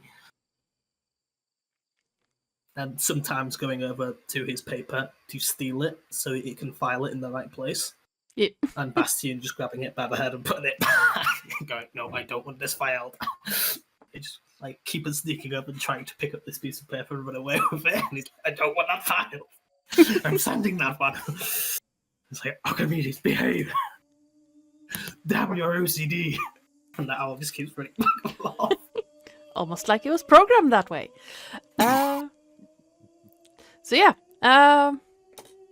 Romulus, seeing this weird scene of a fully functional mahogany desk in the middle of a swamp with a bird running back and forth being bird,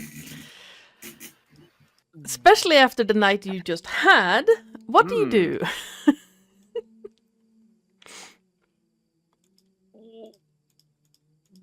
I'm like, so Romulus just kind of looks like perplexed for a minute because this is the last thing he expected to see in the middle of a swamp after waking up.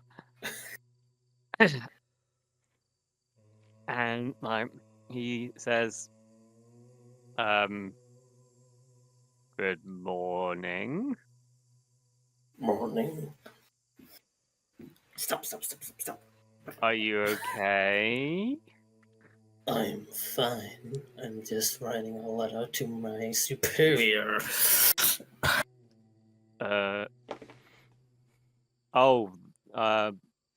one who contracted us. Yes, Derek. I see. What are you writing to him about?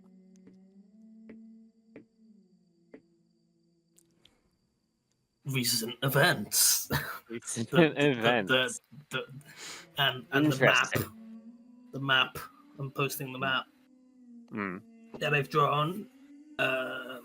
Well, I will once I finish that map. I'm posting about the potential, the cult, and the bug thing. And it's about its people, so he knows about that. And then I'm just writing an overall assessment of our teamwork so far. Okay. And what do you rate? How do you rate us all in efficiency? Quite curious. As a team, so far we have been efficient in battles and communication with the dead. Unfortunately, that communication seems to travel to the people as well. And it's not the best form of communication. I'm messaging in his head like, why not? Don't do that! Why can't you speak out loud, man? Normal people don't speak into other people's brains. It's a twin thing. It's a twin thing? It's not a twin thing. Is it not? No, That's what we've always called it. I arrested the paratwins before and they could never speak into people's brains. Yes, Psycole? Point.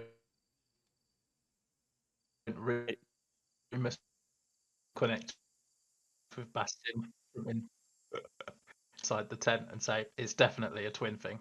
And if I'm overhearing right, and you're writing to some, Mhm. can you request something for dark vision? That work. I'll put that in the PS. And he carries on writing his angry letter. Okay. Yeah, you have about 4 hours before Valeriel comes back to the land of the awake people fully. Elves don't really sleep. Can Bastion try to rack his brain on if he's dealt with anybody who has the mental powers in particular? Maybe he's gone up against the Kalashtar before, or... Sure. Oh, what would that be?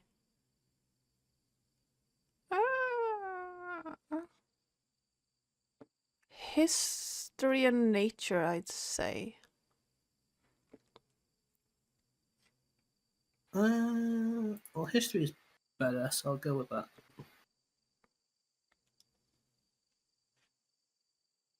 Yeah. 23. While these twins don't exactly conform to the looks of Kalashtar you've met in the past, mind linking is definitely something they can do. And being like connected to things around you, offhand comments made, makes you think that maybe, but they don't seem... They don't have the looks of one. No. So the few Kalashtar that you've run into have been pale with like white hair, almost looking like albinos. These two guys have dark hair and don't look like that, but it could also be like a regional thing. For what you remember, Kalashtar are the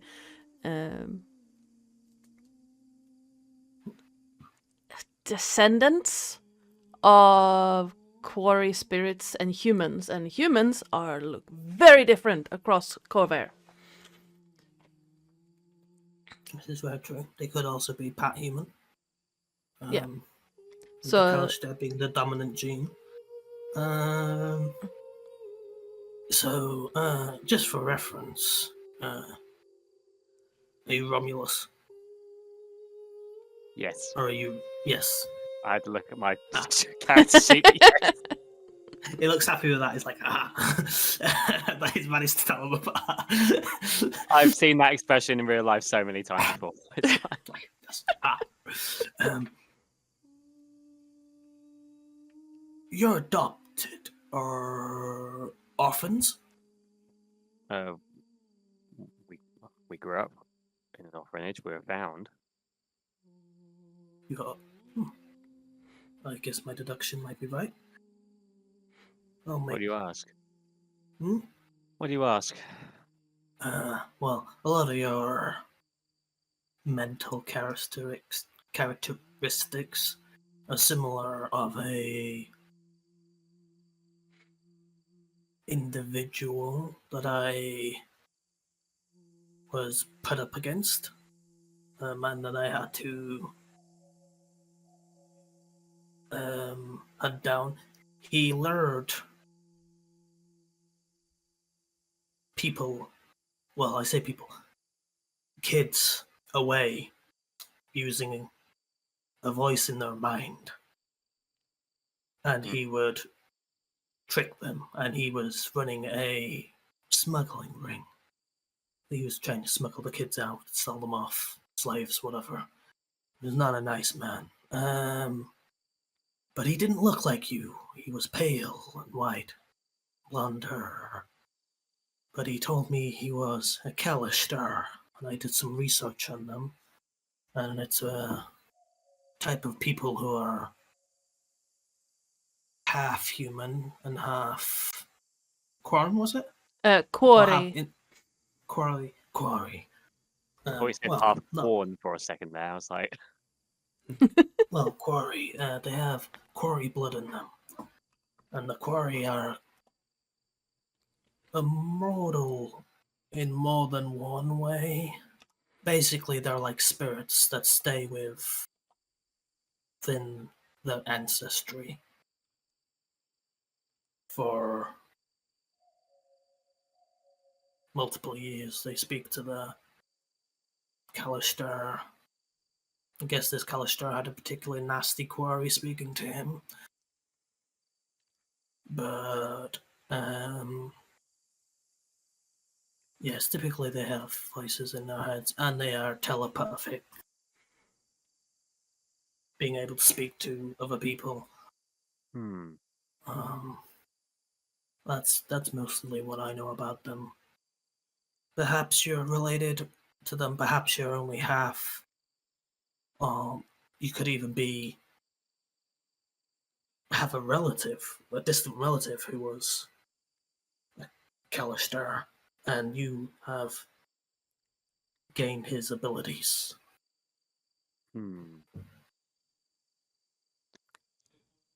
So not a twin thing then? No, not a twin thing. Okay. Like I said, I arrested a pair of female tieflings. They were definitely not telepathic. They were just nasty women. Nasty women. Like if somebody gave a Karen a dagger. Ugh, he shivers. And then he just carries on. So does Remus also kind of catch wind of this conversation if he's like in earshot, or? I mean, your camp is. I imagine your camp isn't that big. Yeah. So Bastian in being quiet. So. I mean, I heard you from the tent earlier on, so that's true. I think I just wanted to confirm. It's more of a stage whisper. Do you know anything of or have you ever heard that word Kalashtar on your travels, brother?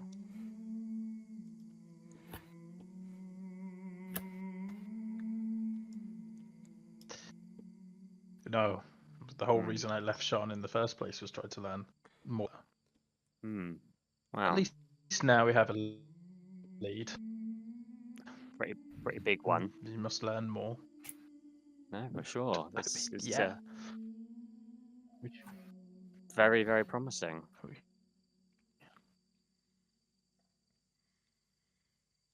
Let's talk about spirits as well. Is it? I mean, we might literally have found our people. We gotta look for them, I suppose. And if we find them, we might be able to find some information on like why we were abandoned.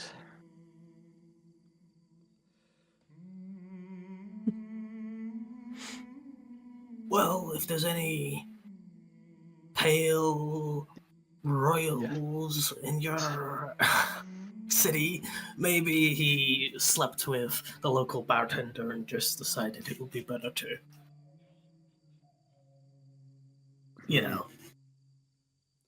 got any pale royals in your city? It's Sharn. Probably yes. Well, no, there's plenty of pale royals in my city. And in Canif as well. And he says that with particular venom and carries on right. Asking if there's like a Pale Royal in Sharn is like asking if there are celebrities in Las Vegas. It's probably yes. I mean, to be fair, pale and royal kind of goes well together, doesn't it? They always like putting white stuff on their face and stuff. Because the sun is evil, we all know this. In Bastion's head, But I with say, white hair. That's a very key point. White hair. gotcha. In Bastion's head, I say you've given us a lot to think about. We've tried, or Remus has been searching for information for a while now, and you've just given us like a massive lead. out You of the have to blue. think about this in my head. I have already voices in my head. They're very. I'm definitely not Callister. It's Oh, just I- a grumpy I know moaning the feeling. sensation. All right. But Remus will have come out of tent at this point, and would basically kind of like a thank you for giving them the clue. But he would probably do it slightly too strongly, in the same way he collapsed Valerial's tent the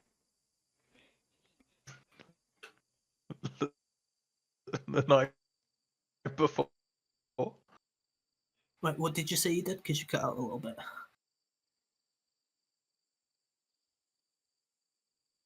think he patted you on the back. Oh, patting me on the back. Oh, okay. He claps you on the back quite strongly. Yep. There you have it. Yeah, like I said, well, technically, one, chainmail, Yeah. and two, from last night, you would have seen that he is kind of weirdly muscular. For a detective who drinks so much coffee and doesn't work out, but he is just rock hard. When you clap him on the back, he's always like, he's just stiff. Constantly just, like, he's never resting, really. Because he's not. He's just bored stiff. I'm not going to comment any of that.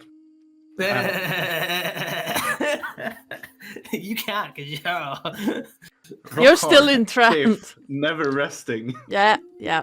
Okay, moving swiftly on to not lose this actual. And now I'm turning red. I'm going to go get a drink. You disgust me, Vince. He wasn't the only one thinking that. And if the ace person I in can the room tell. catches that, well, anywho,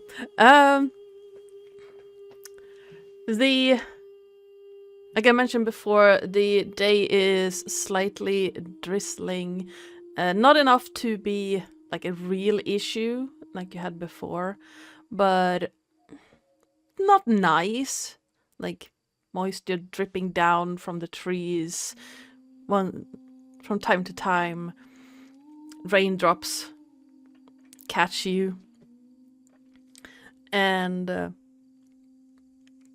land seems to be becoming more solid, more firm, not so much swamp as a marsh, as more of a fen moving towards like a little bit more boggy, but not really moving around anymore. And you find yourselves able to make better time as you move across to the east. Could everyone please give me a perception check again? Including me? Yes. Well, this would have been like you wake up, you may have made breakfast, and you keep moving.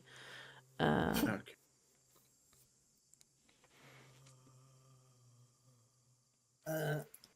When we Nope. go to get up and leave, Bastion just presses a button on his desk, Mhm. and it just folds in on itself and becomes his suitcase.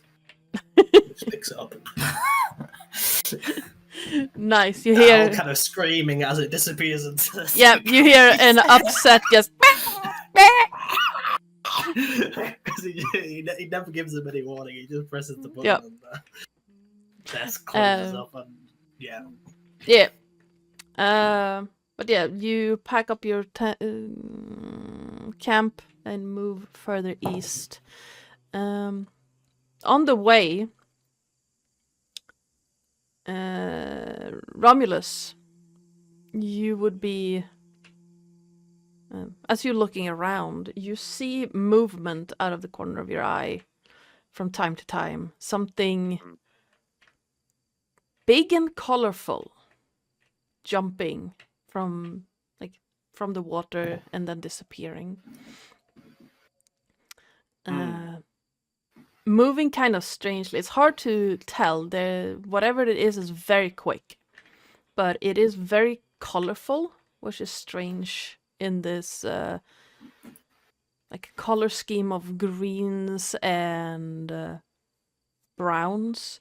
You suddenly have this splash of pink and then blue and a green, like a really bright green. But it's just flashes.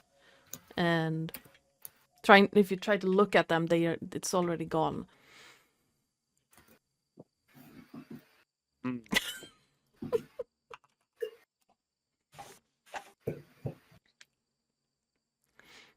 I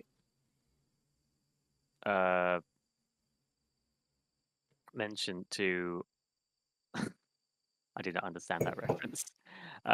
Jason's character is a pink-haired Triton. Oh, I see. I see. And he's a druid, so Yeah. every element he turns into is pink. Reminds me of that one episode of Pokemon. Okay, I let the group know that there's something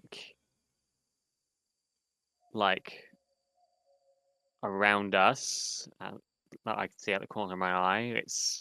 That looks very out of place, but it keeps disappearing by the time I look. So be on your guard. It's quick. You don't have to be on your guard around me. If I'm the one you're looking at. I'm also kind of out of place.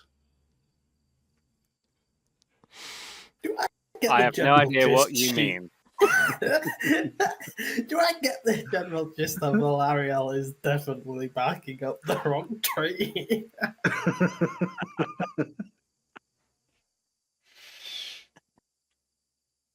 I mean, I'm not the one who to answer that. Well, I have to roll insight, right?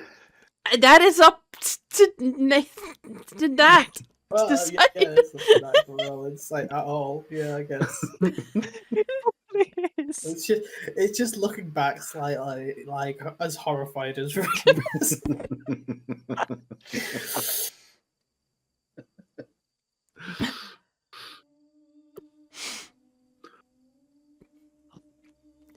Okay. Yeah. So I was seeing something in the swamp bog thing.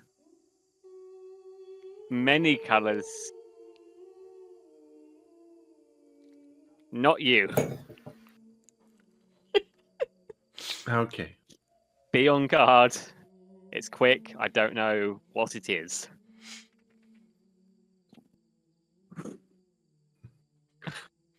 All You right. seem flustered. Are you okay? No. Like Romulus is generally just oblivious to it all. Nathan is just finding this hilarious. Yes.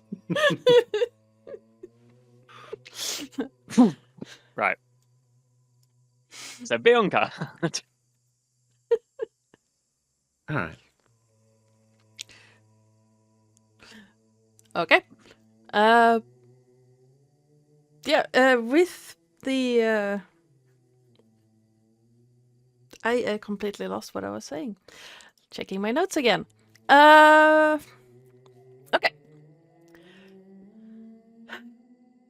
So,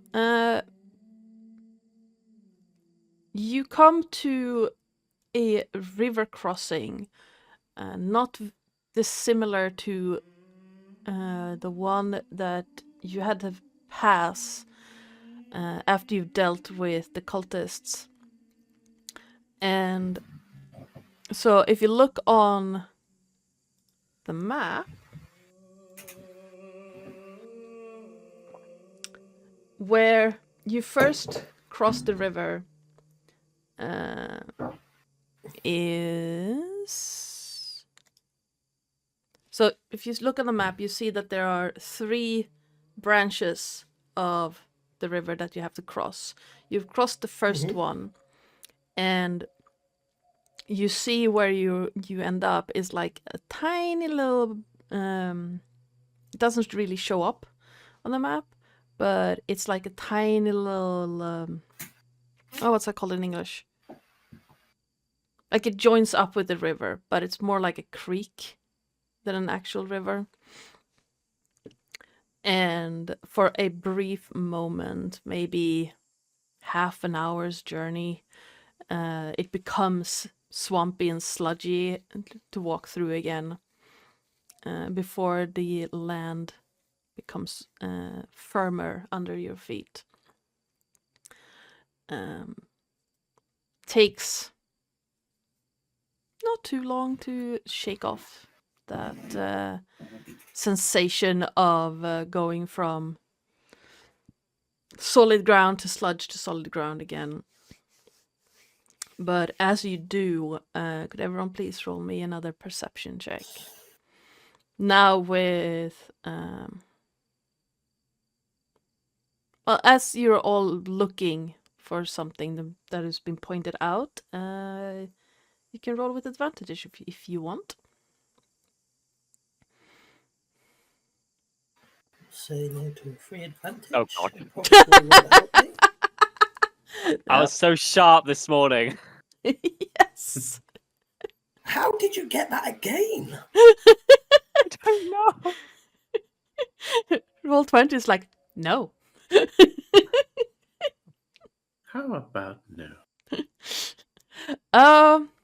Bastian, as you look around, you see these, like, there are quick flashes of color, but it's very hard to discern distance or what it might be. It might be birds, might be insects, it could be hallucinations. Remus, you see the movement of something rather big, but again colorful. Romulus, you lost what you were looking for. It's gone. Like, I got distracted. yeah, you got distracted and you lost it. But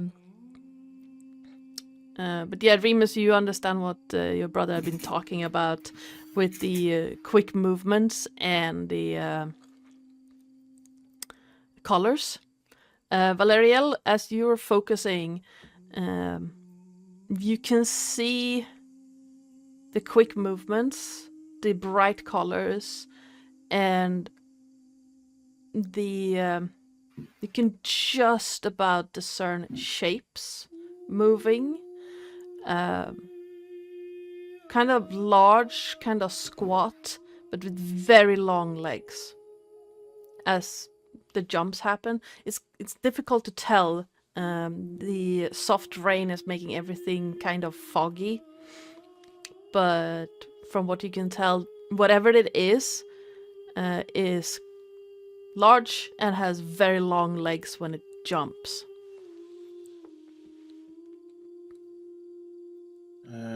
Would I know anything that matches that description, sort of? Yeah, I'd say you, not that at that size, but whatever the movement is, it reminds you of a frog.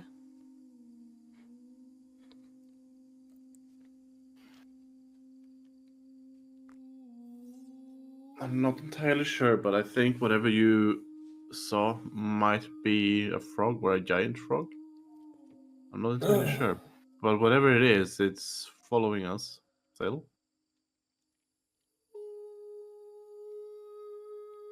Well, just let him or her follow us. They're probably just determining if we're a threat to their village or not. But I guess good news. We're nearing the druid village. Because we see giant frogs. Because the giant frog is following us.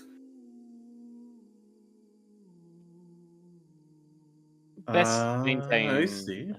Best maintain an eye on it just in case. It might just be a random. Should we say colourful hello?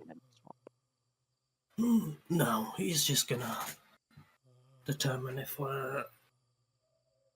Well, they're probably just determining if we're a threat or not.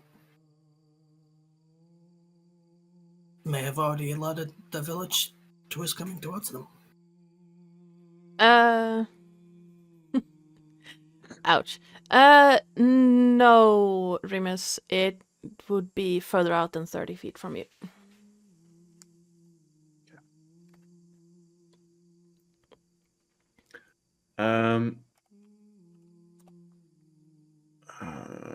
What's the range on that?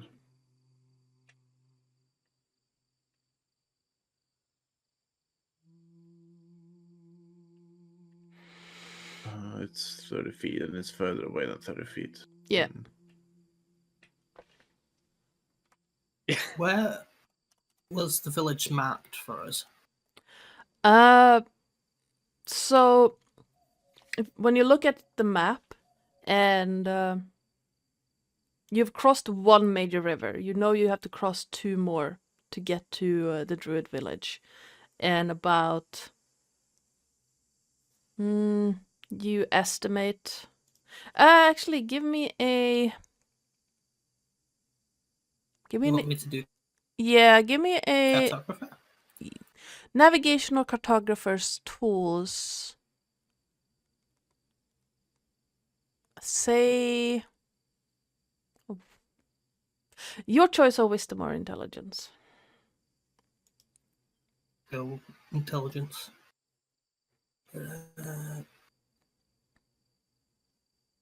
I think I should go intelligence.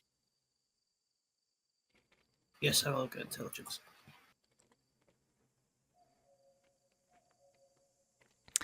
Yeah. Judging, like, you look at the map and you know that you've crossed one major river. You estimate that you are maybe, so 1, 2, 3, maybe 5, 6 days out at your current pace. Oh, so the deep wood. Yep. Is that roughly what it? Oh, okay. Yeah, I'll look up from the map, I guess, as I'm staring at it and go. On second thoughts, it might not be a druid. I don't know if they. From my calculations, we're roughly 6 days out from the village.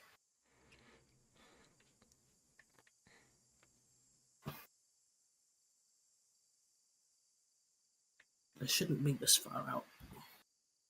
So should we read it then? Maybe we should just keep an eye out. If it's a giant frog and it's thinking we're easy prey, then we're going to be tough to swallow. It could still be a druid. It could. Maybe it's an outcast. If it gets close enough, I could maybe try mind linking with it. Well, just try that, and if it's intelligent, we might be able to speak with it. Yeah, it needs to be close enough in order for me to have a range on it, so... It sends vaguely discombobulated thoughts of extreme hunger, then You have to keep a guard. We'll keep that in mind. For now, let's keep an eye on it. And just continue as we were. If it keeps its distance, perfect. If it starts gaining on us, our mind link, see what it's after. If it wants to attack us, then I'll warn everyone. All right. All right. The rest of the day progresses, other than the brief flashes from time to time of color and movement. The rest of the day progresses uneventfully. You are being bothered by mosquitoes and other insects, and the rain is starting to creep in everywhere, making everything slightly uncomfortable. It's not as warm as it has been, but you instead have cold water running in everywhere. By the time night starts to fall, the rain stops and the clouds part, and when you finally find a good place to camp, the forest thins out as well, so you have a very clear view of the night sky. And for the first time since you left the coast, it's almost bright again.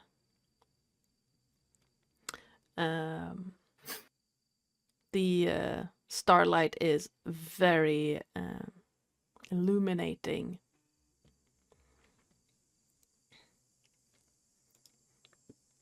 And yeah.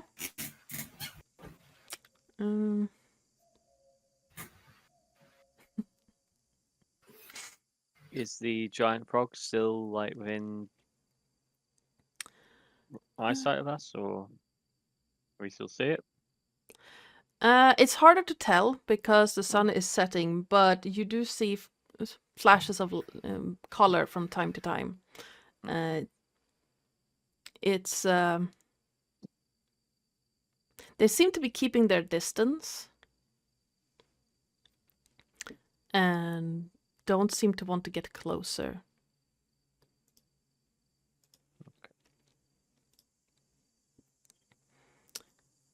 Let me double check something real quick. Bum, bum, bum. Yep. Now they seem to be wanting to keep their distance, almost as if they're expecting something.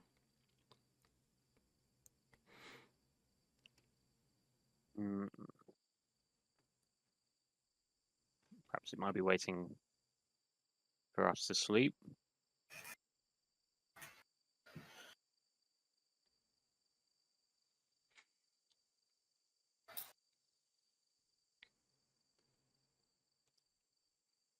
So what would you like to do?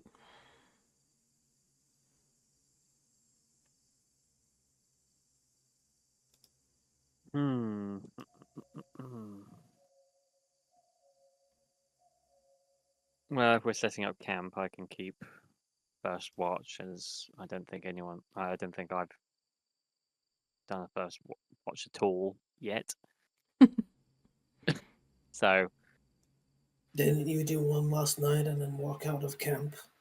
no, I thought I heard something, and then I went to Remus, who was guarding camp. And then you both walked out of camp. And then we both walked out of camp, yes. I'm hoping it's not going to be a repeat. I don't think it will. Next time you walk out of camp, play to L'Oreal. You warn her. I sleep like a log. Don't come too close to me, you'll get a right hook. But one L'Oreal at least. Noted. Noted. Yeah, please don't leave the camp again. No, I don't intend to. And also, whoever made me invisible last night, that creeped me out. Well, it was supposed to keep you safe for as long as I was gone. No. You wouldn't want anything sneaking up on you and attacking you while you were sleeping. I fight in my sleep. I would have been fine. Maybe, but I didn't want to take the risk. It's very disconcerting waking up and not seeing your own body. Well, now you know that if you don't see your own body, I probably put an invisibility spell on you. I'd rather you just kick my shoe and wake me up. For some reason, I just had a visual of like Bastion kind of going through the swamp last week with this picture I'm just sending on the Discord. But that's just the picture I kind of. That's what I pictured just now.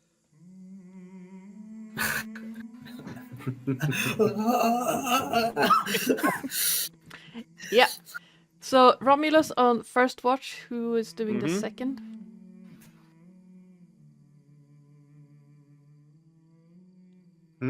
Second watch. Bastion will do the second watch.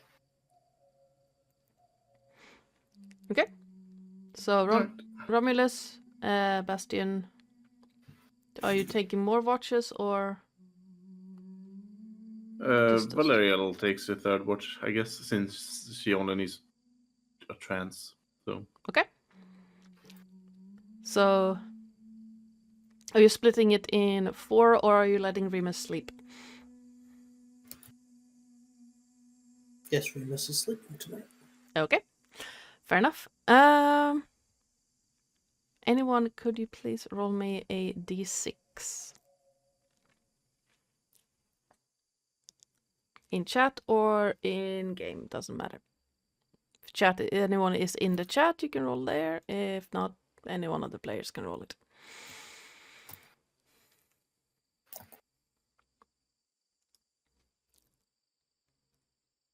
I didn't mean to do it twice. So I won. Okay. Romulus, could you please roll me a perception check?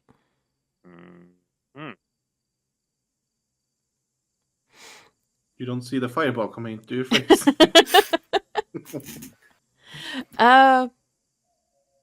As you're keeping watch, towards the middle of your watch, you see movement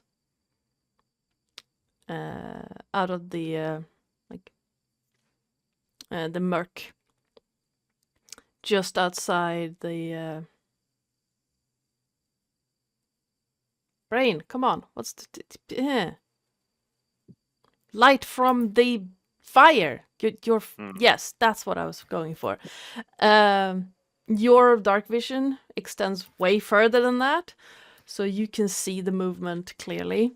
And whatever those giant frog-looking things are, they are moving around. And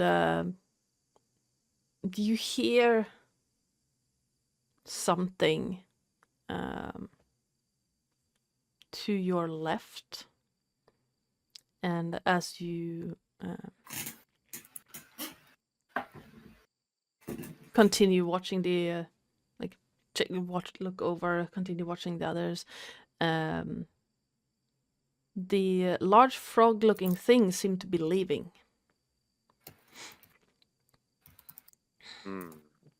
And everything turns quiet, and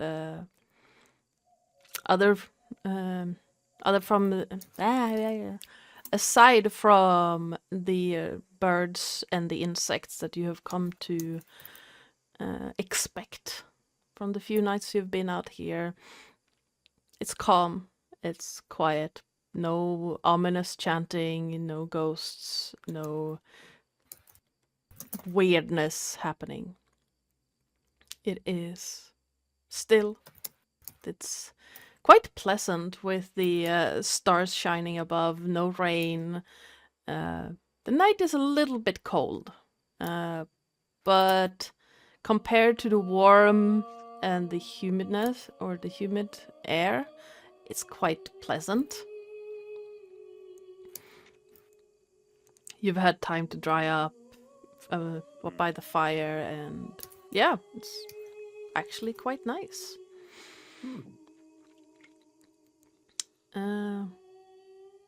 As you go to swap over with Bastion, there's nothing really to report other than the frogs seem to have left. I was expecting something to turn when you were doing that description. I was expecting something was coming. Nope. Nothing to report. Nothing to report. The frogs seem to have left, though. Oh, yeah. Might Curious be- wildlife. Awesome. Might be uneventful, but just be wary. I'm always wary. And wary. I'm wary and wary. Noted. And then ready. I'm wary. I'm ready and wary and wary. And then Romulus heads off to get some sleep. Okay. Bastion, please give me a perception check. Yeah, not my highest thing. Never mind. The night is quiet. The aside from the birds, insects. At one point, you do have to dodge real quick because a bat comes a little bit too close to your head, hunting insects. But you manage to swerve out of the way, and nothing else really happens for the rest of your watch. Yeah, just a slight curse at that, and then Yeah. Don't you have echolocation or something? It's actually better to not dodge a bat because they will dodge you. Generally speaking. Yes. But try to Well- tell that to your survival instincts when something's flying at your head. especially someone who doesn't have that vision. So Yes. probably if there's the little fire and then a punch. He would have punched it, to be fair. Should I roll to hit or does it? No. Okay. With that 18, you see it coming quick enough that it's not just like, ah! Okay. Bats. And nothing aside from that really happens until you swap in with Valeriel. I just kind of bend down as I look at her, like meditating. I'm like, how does this work? Do I nudge you? Will you wake up without it? When I'm in my trance, I am fully aware of my surroundings. So I do hear you, and I can speak. Technically speaking, although I shouldn't do it too much, otherwise it will interrupt it. Well, you're on watch now. Try I not to figured. just stare at your reflection all night. I'll get to bed. I don't need to stare at my own reflection. I'll let other people do that.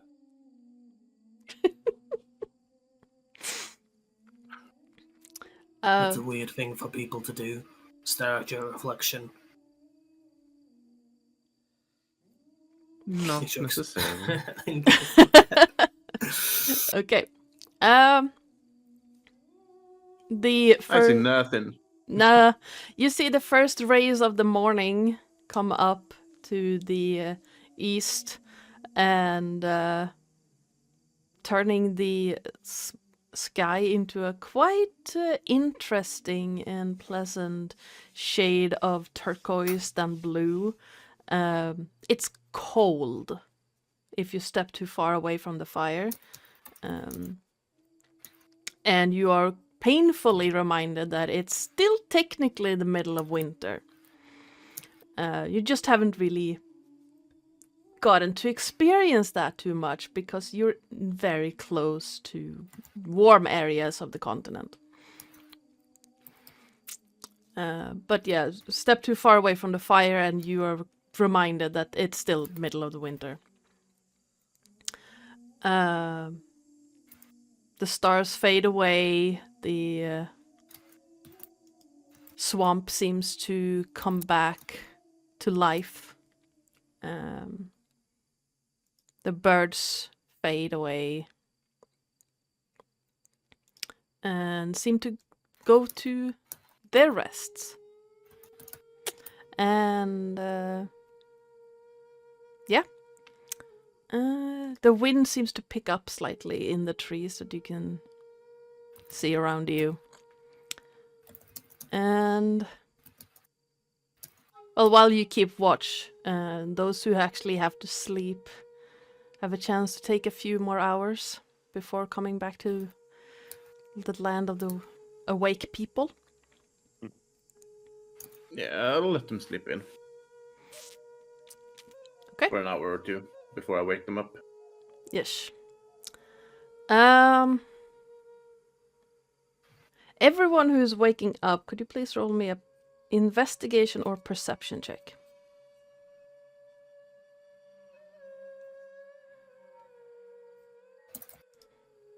Who were doing it, you said? All of you. The ones you're waking up. And you...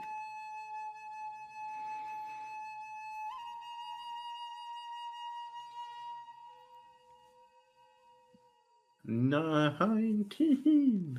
Okay. No, I can't... There we go. As you go around to wake people, Valeriel, your weapons are missing.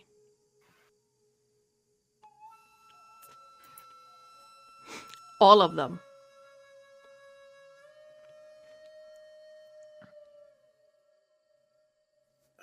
She's gonna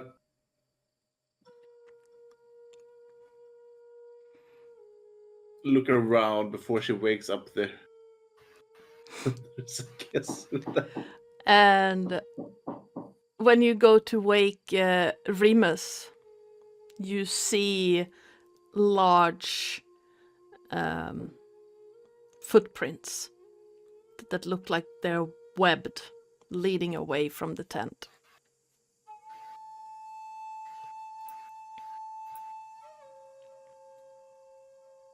Oh, they're frog people. They're not actually giant frogs. They're frog people.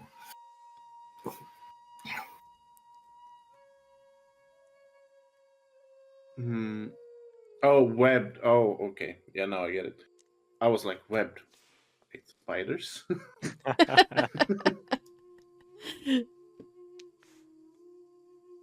So I see webbed footprints, but do I see the others, or like Remus or? Yeah, everyone is still there. No one of you have been taken, but your weapons are gone.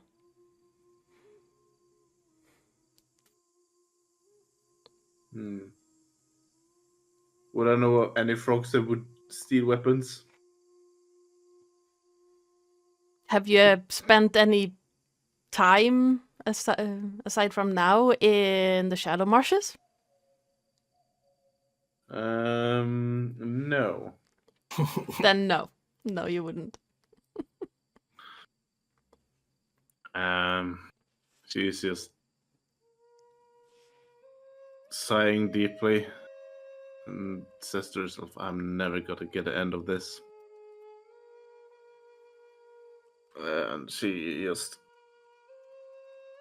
wakes up everyone. And kind of just goes with her foot, kind of just kicking them lightly. Like, Hey, Uh, wake up.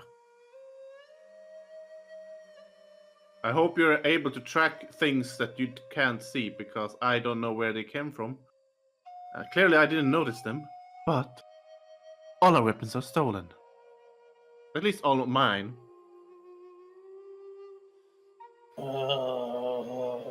Can I check my briefcase to make sure the dagger's still in there and to make sure Archimedes is still in there?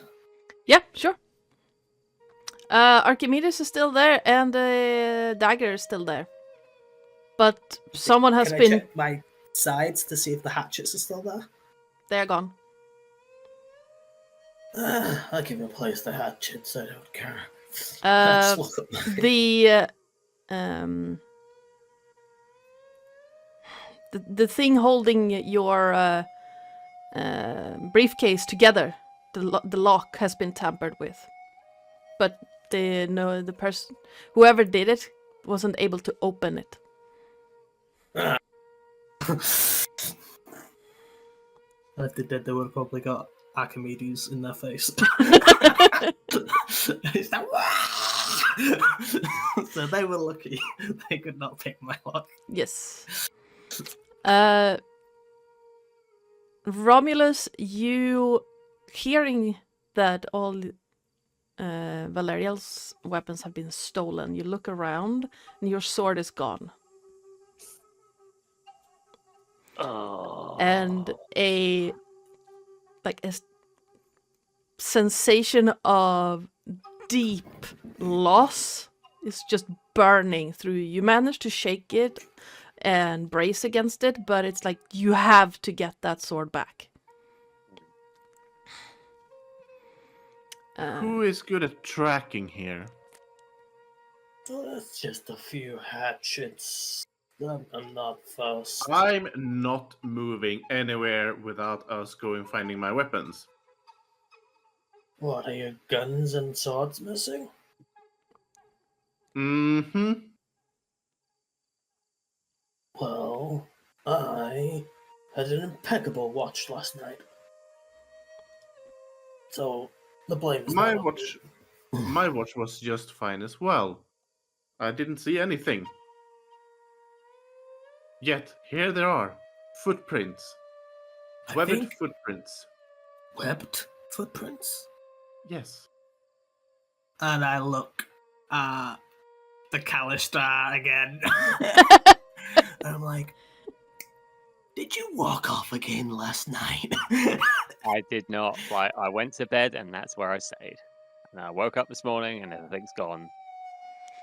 But we've But got to get you those things back. said the big frogs had left by the time That's- your watch had ended.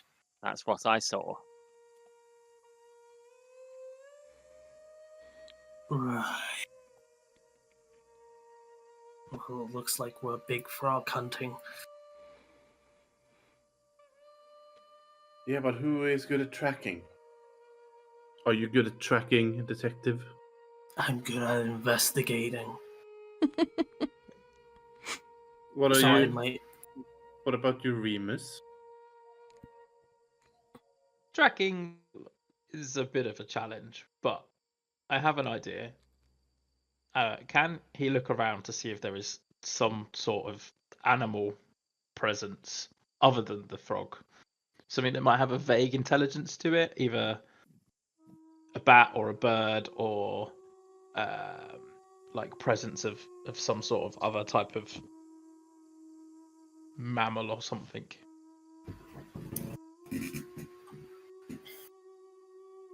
Yeah, absolutely. There are birds all around you waking up. There are frogs popping up. By vague intelligence, what exactly are you trying to do? Like, If the users speak with animals, I guess. if you speak with animals, this would work. If you're trying to have a normal conversation, then no. So, because he's a totem barbarian, he will start the ritual to cast Speak with Animals and walk like somewhat closer to the birds in the trees and basically turn to them and go, almost like speak to them try to psychically connect to them Mhm. to kind of give the image of our weapons, the fact that they are gone, and the frog footprint, and the images of the frogs that we saw yesterday, or the catches of it, and then try to convey the requirement of finding where they live.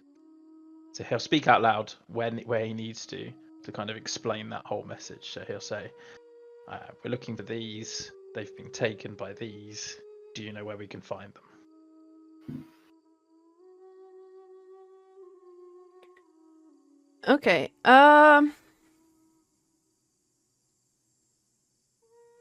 Give me a wisdom check to see if you can make yourself understood to these creatures.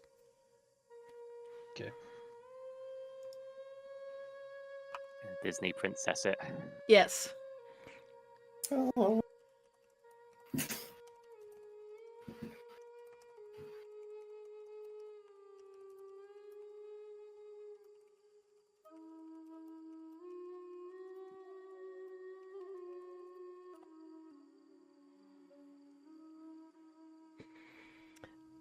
You get the feeling that the birds find you strange.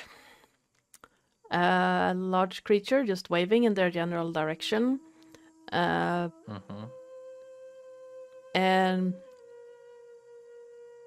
when you describe the frog creatures, the reply you get is a large hut-looking thing.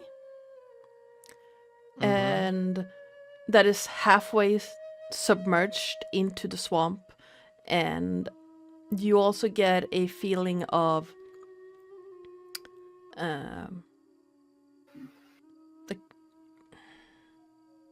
actually give me a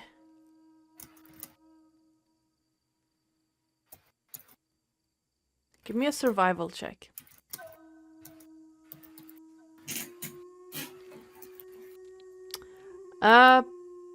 Shadows fall everywhere on this top of this thing from trees. So you get that it's a large mound or hut surrounded by large trees. Can I kind of encourage one of the birds to come closer so that it kind of would perch on my hand? Yeah, give me an animal handling check. Okay.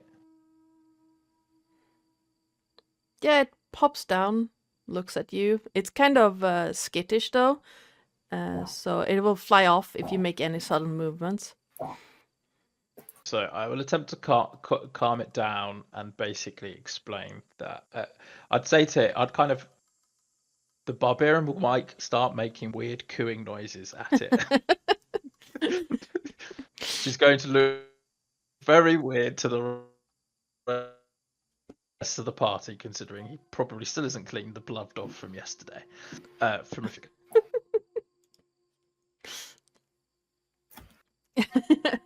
Okay. And he'll say, "Can you show us?" As he does so, that I can look through its eyes and encourage it to fly to where we need to go. Okay.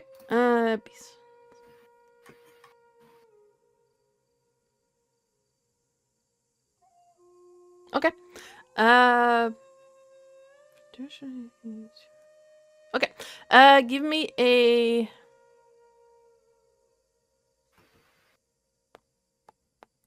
I'd say wisdom or animal handling. Your choice, really. They're both the same, so.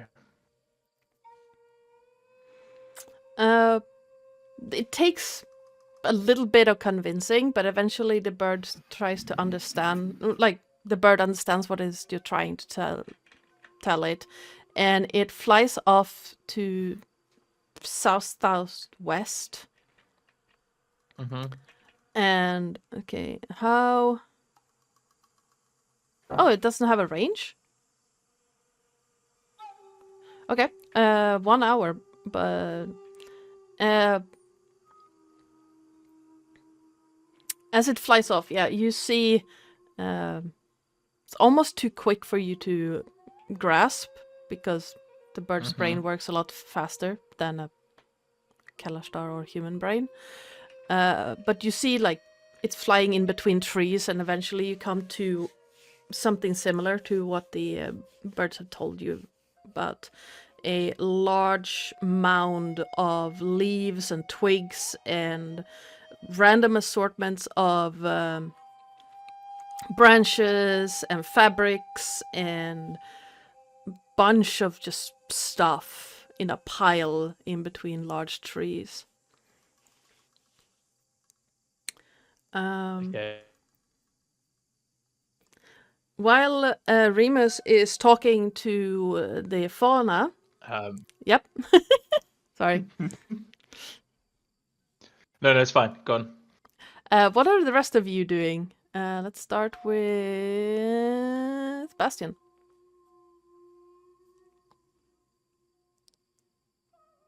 You're muted. Yeah, he's just gawking at this sight. Yeah. Keeps looking at Romulus like you want to explain why your brother is freaking talking to birds. Like it's just he didn't say that, but he just like looks at her as well. And looks at, shakes his head and starts nursing his coffee. He's being quiet. Yeah. Okay. Romulus. I'm kind of like internally like panicking because I'm feeling that urge that I need that sword. I suppose I'm just thinking about it so much that I can use the Pact of the Blade feature to try and just sense, just so I can get an idea of where, if I could sense it. Yep. Give me an Arcana. Yeah, an Arcana check. Oh god. Oh, okay. Yeah. Seeing where that bird took off, you get the feeling that your sword is in that general direction as well. Okay. And you feel that urge to go and just retrieve it. But it's not like compelling you, but it's like you really need to. it's really kind of nagging at my brain, so Yeah. I tell like the others that it's in that kind of general direction. We gotta get our stuff back. Okay, Valeriel. She's kind of amused and sort of spectating this debacle of the big axe guy talking to a bird. And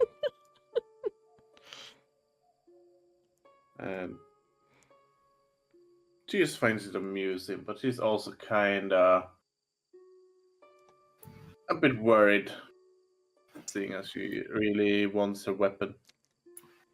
Or weapons.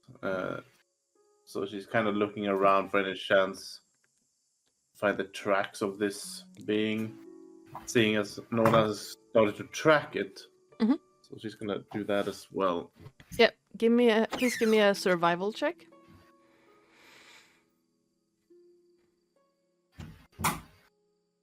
13.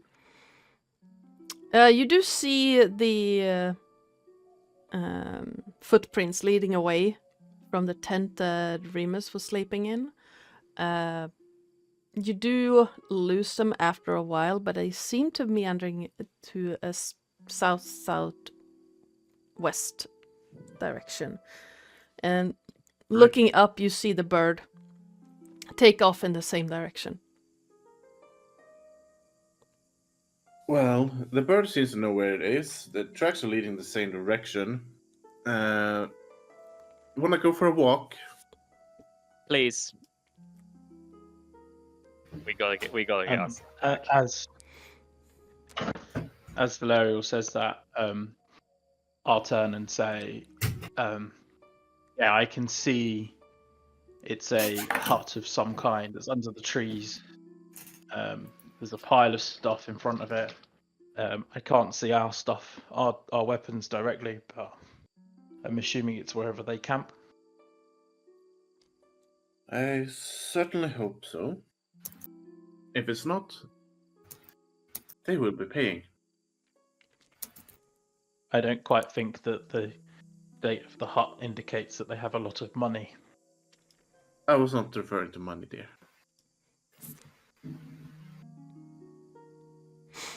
Okay. Do you pack up your camp first, or are you heading out first? Packing up the camp and guess to steal all of that as well. Yeah. Okay. I help picking together the tents and everything. Okay. With your combined efforts, it takes maybe 10 minutes to pack everything up together, and then you head southwest. The bird keeps flying ahead of you and coming back, Remus. And let's see, how long did I say it takes? About 10, 20 minutes of walking. Whoever goes at the front. So what's your marching order? Are you walking like a clump, or are you walking in a line, or how are you? Well, I'm guessing the barbarian's first, since he's leading the way with the bird. That means Bastian will go in the back. I think Valerial would be second. So second from the front. I'll Well, be let's be second fair, on that. Romulus is probably trying to take that lead as well, because Probably. Yep. there's only I'm- one I'm the- person I'm with ve- an actual connection with that blade. I'm very itchy. Yep. I'm having withdrawals, man. Are you two going to be overtaking each other the entire way here? This is a strange dance. Can we just get our stuff back? Yeah, no It's one all sees from me. Stuff. Someone sees from me, they will regret it. No matter what kind of creature they are. Oh, so you don't like when people commit crime towards you? Interesting. Yeah. My daddy usually deals with them. If they do. Grumbling noise. Okay. And Donnie is here Mumbling nodding of stuff all the sad time. words. Like, yeah, he probably very quietly mumbles. No, I just thought it was- under his breath. I just thought it was very funny to say my daddy, because I just got George Carlin in my head. He would be fucking amazing to have as a dad. Yes. But yeah, George Carlin going, my daddy, and yeah, I had sparkling water in my nose. Yeah, she's doing the full Lucius Malfoy kind of thing. Or Draco Malfoy. Yeah. I mean, considering that family, Lucius probably also been like that. Anywho, about an hour, no, half an hour, 40 minutes of quick, as like moving as fast as you dare. You start seeing strange things happening. First, it's like the clacking of rocks together. And then tumbling of stones. Splashing of water all around you. And Remus, you notice that suddenly on your right, a little bit further ahead of you, a cairn of stones is stacking itself and then falling. And then over almost directly to your left, another cairn starts stacking over and over and over and then tumbling over. Walking a little further in, Bastion, you feel something nudging your foot as stones start piling up right next to you before falling back into the water. Can I make a kick towards whatever invisible creature is stacking these stones and trying to scare us? Okay.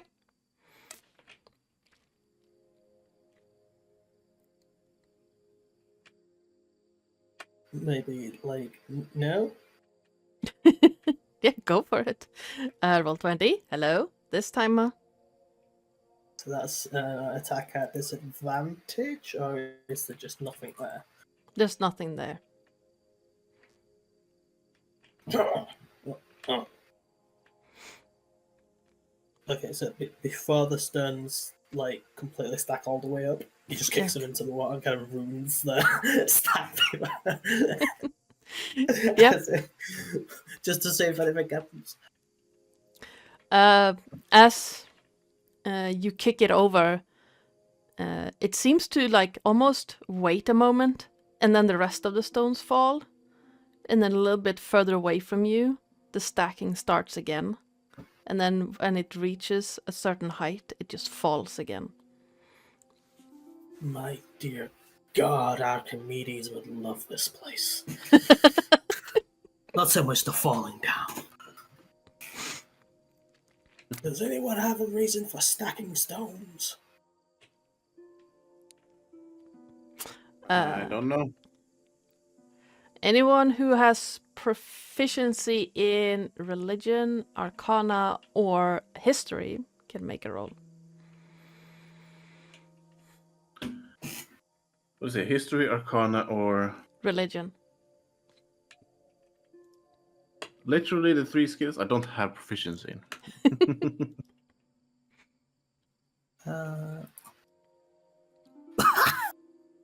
How about performance? That's my fourth 23. I have rolled 4 19s, and all of them have been 23. Okay. I'm this close to a natural 20 every time. So this whole area feels weird to you, Bastion. But you have heard stories of areas known as manifestation zones, when certain planes of existence bind to the material plane and create gateways. And all manners of weird things happen in those manifestation stones or zones. Yes. Yeah. I mean, technically they are manifestation stones, but yeah. Yes, they are. What did you say? A manifestation zone is what? So the different planes of existence of Eberron can break through into the material plane at certain points, known as manifestation zones. And just weird events happen in these. Yes. Things. So almost like haunted. Yeah, almost like it's haunted. Magic works a little bit differently. Reality can bend depending on the type of manifestation.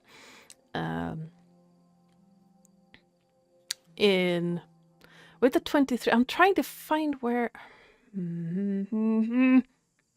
Let me actually... Is the Mournland a manifestation zone? That's one of the theories. But since no one has really survived to explore it after it happened, it's kind of hard to tell. But yes, it is one of the theories that the Mournland might be a manifestation zone. So let me... Okay, so with how it moves and like the stones going from order to breaking apart, with a 23, you do get a feeling that it might be a manifestation zone of the plane of chaos that you walked into. That means that magic might not behave the same like you're used to. Reality is going to bend. Yay, wild magic surges. And Yeah. you might not be able to trust the laws of physics that you're used to. Like gravitation might swap, or I don't know, stone cairns just randomly appearing and falling because it can. Do I notice these things as well? All of you would be able to see the stones stacking, and Remus just notices first because he's at the front, and then Bastion nearly got one piled on top of him. But all of you would notice it as you keep moving. Valeria is gonna... Yep. Yeah. Go ahead, Jason. No, you go. No, I want to hear your saying first. Have you ever heard of the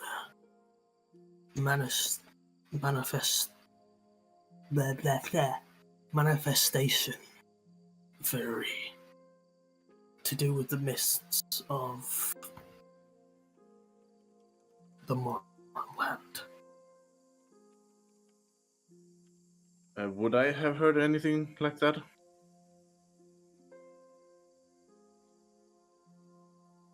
Yeah, I'd say it's a pretty popular theory. I mean, probably not by... If you ask a farmer, they would gonna go, man, is that what now? But of people who've actually had the opportunity of opening a book. Yeah. Despite not knowing any other language, Bastion is quite well read. Yeah. Most books would have been translated into common anyway. Yeah. So I read a book in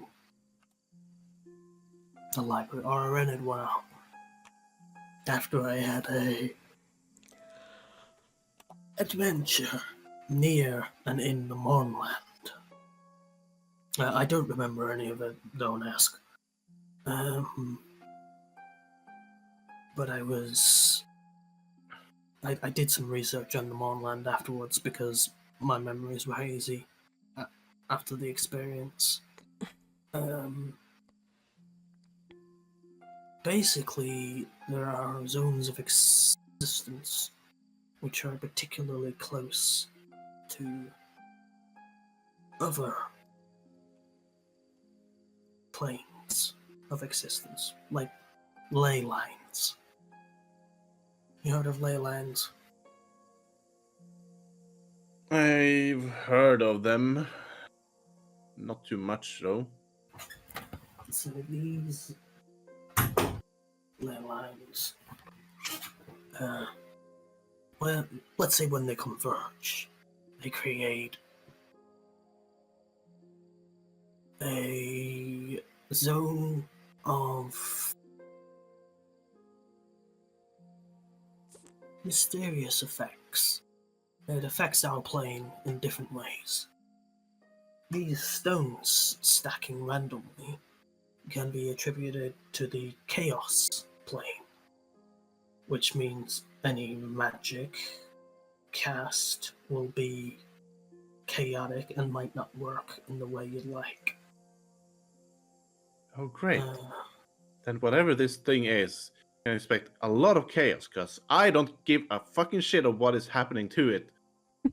So, I'm just gonna say, whatever is causing this, cut the fucking bullcrap and just show us the way to this fucking thing that stole our things, and let me fucking deal with this shit.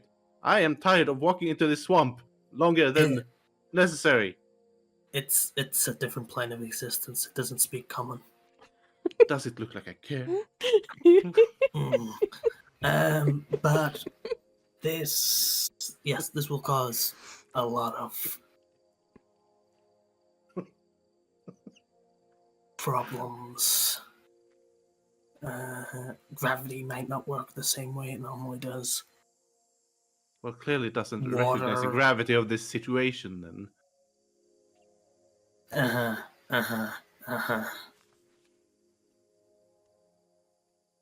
The slow clap. The stones are applauding you at least.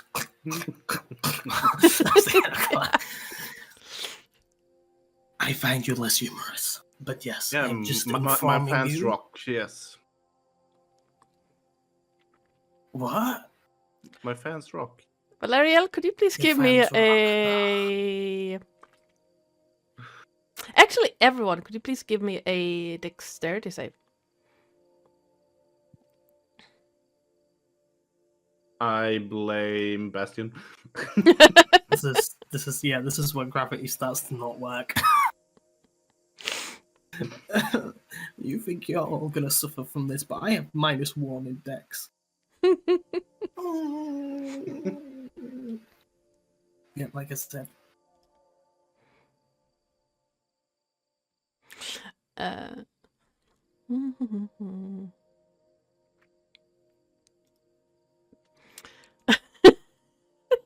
Really? Rude, by the way.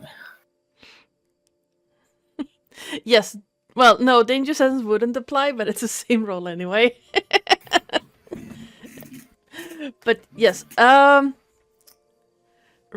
Valeriel, and Remus, you manage to hear the buzzing of something right before darts zoom past you. Bastion, you feel a clunk in your armor, and then something burns on your arm as a dart has gone through the ring mail and hit your arm.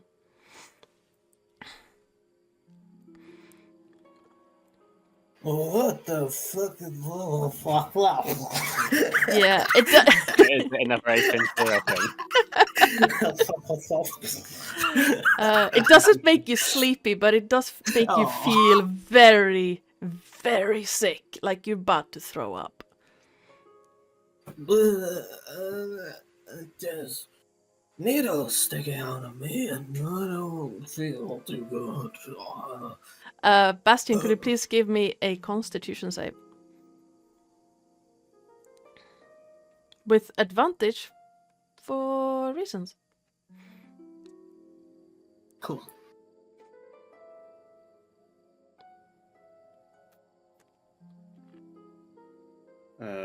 Valerial is just gonna yell really loudly and say, "Whoever did that better come out, or I'm gonna stomp on your crotch until you beg for death." Bastion, you feel very, very sick, but eventually it fades, and you manage to keep your composure. You know what? Never mind. I've had stronger whiskey than this. And then he just pulls them all out. It's like, oh, am I? All right, let's get this party rocking. Send some more my way.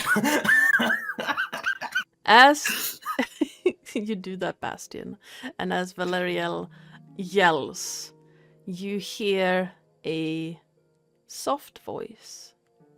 Just, no need for threats, dear. If you want to talk, we can talk. Lift up a needle and go, this isn't a threat. You can't say no reason for threats when you hit me with a damn dart. He kind of looks at him. No matter how good it tastes. And I'm going to... so if I send show to players on a stat block, can you see the entire stat block then? Or just the images? Or the info? You can send the image as a thing, I believe. Like you did with Faraz, right? Yeah. Well, Although that was technically a... Yeah, that was wasn't a you can center tokens on it. How do you do that again, Fitz? When Yeah. you click on a token and you make it large. You press Control V or something, right? I think it's Shift V. Maybe. I don't remember. So Or you Shift C. just put the token on the map, and then you can... okay. So I'm gonna swap you over to this here. You're not technically in here yet, but I have all the tokens placed already. And if I do Shift V, nope. Be right back real quick. Okay. Try Shift C maybe. Nope. I actually don't remember. Hi, Lily. Okay, so I need to look that up. Keyboard shortcuts. I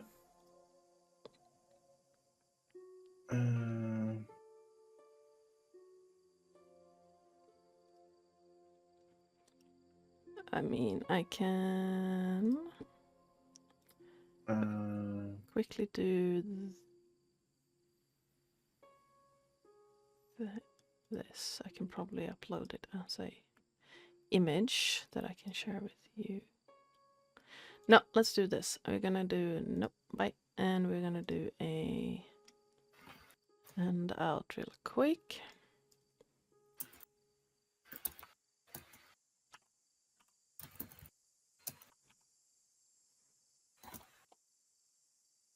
Shift and Z shows all players the larger version of that object. You need to have click on the token selected. Okay. So if you select the token and click Shift Z, it will show us a larger version of the...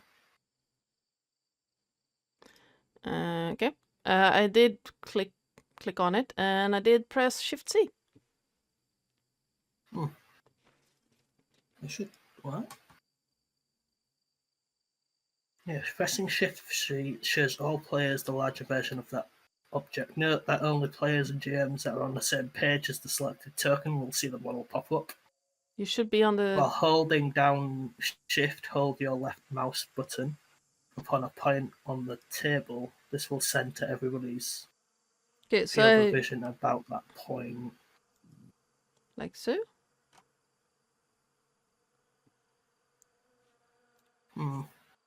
Is it on the GM layer? No, it's on the token layer, I think. I can't even see. Like I have no vision whatsoever. So I don't know. I love this. Okay, on.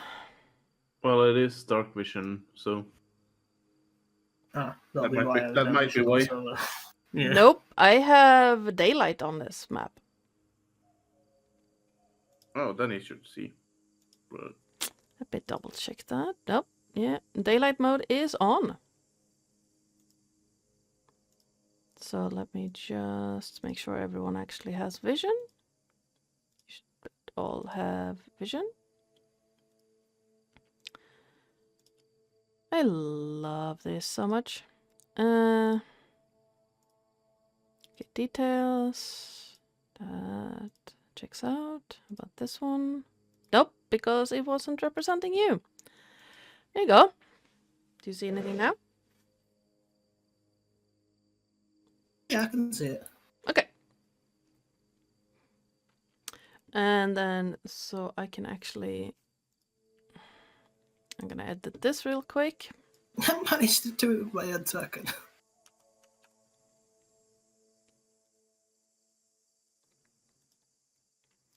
I'm gonna do that. Well, I just pressed Z and then I right-clicked on it. I don't know if that will work with you.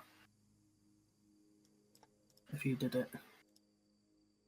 Okay, so just C and then right click. Let's try that. Or is it left click?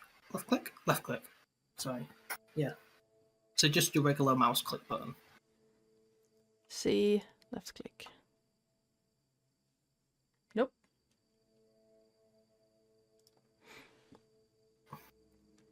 But you should have a thing of what you are seeing in your handouts. Oh, there we go. Yes. Next to you, Valerial, this creature walks up. A large staff. Well, large for the creature. It's about half your size. And kind of squat. And just...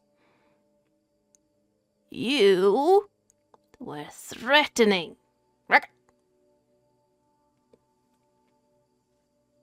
You stole our shit. You're muted, Ribbit. Vitz. You stole from me and my friends. Don't forget the ribbit. Ribbit.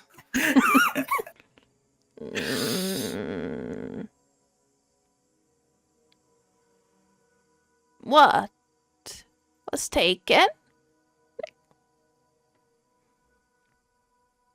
All my weapons,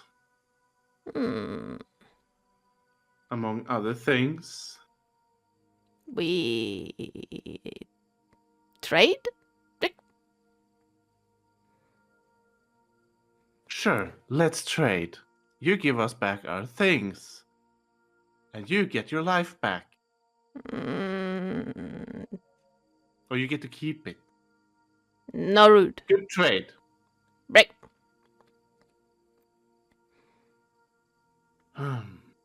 How about...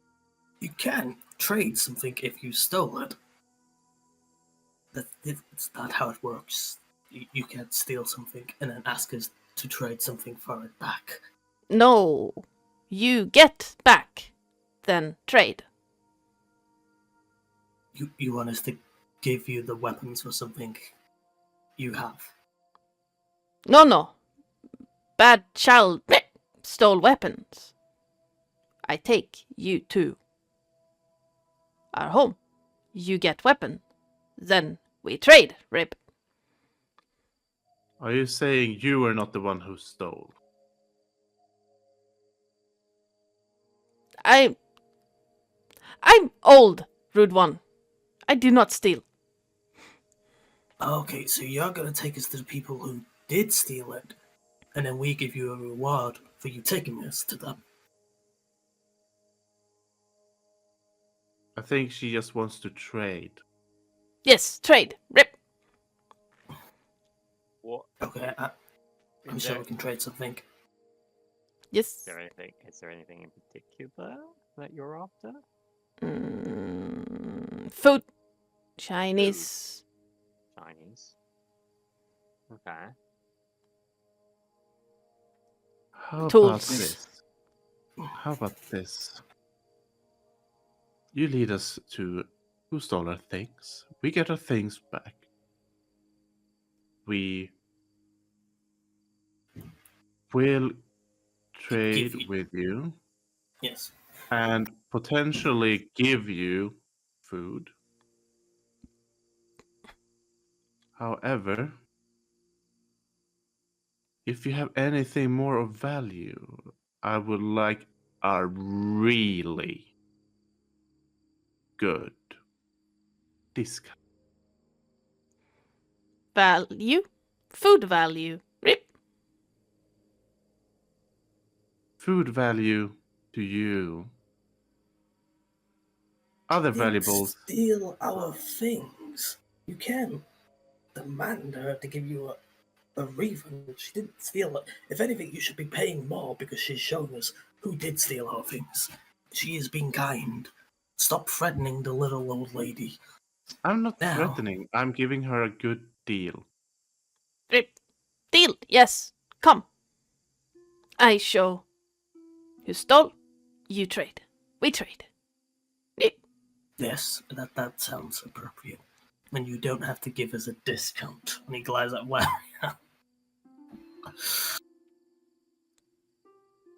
She raises an eyebrow. probably doesn't even know what a discount is. Follow. Are you saying they are less intelligent, Bastion?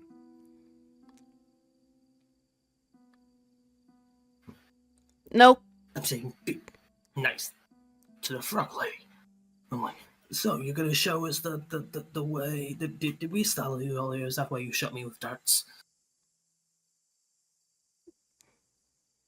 No, you threaten. We calm down. Okay, I guess just coming near you was threatening enough. We are fairly tall. Would you like to show the way?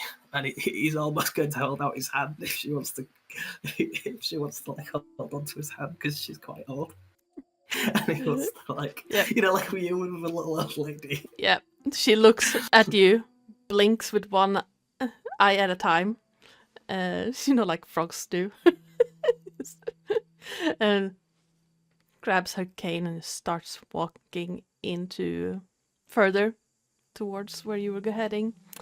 One of her eyes roll back a little bit, almost like a chameleon would, and she looks at Romulus and just blinks again. Then her other eye rolls back to look at Bastion, just and that is where we're gonna be leaving today's session.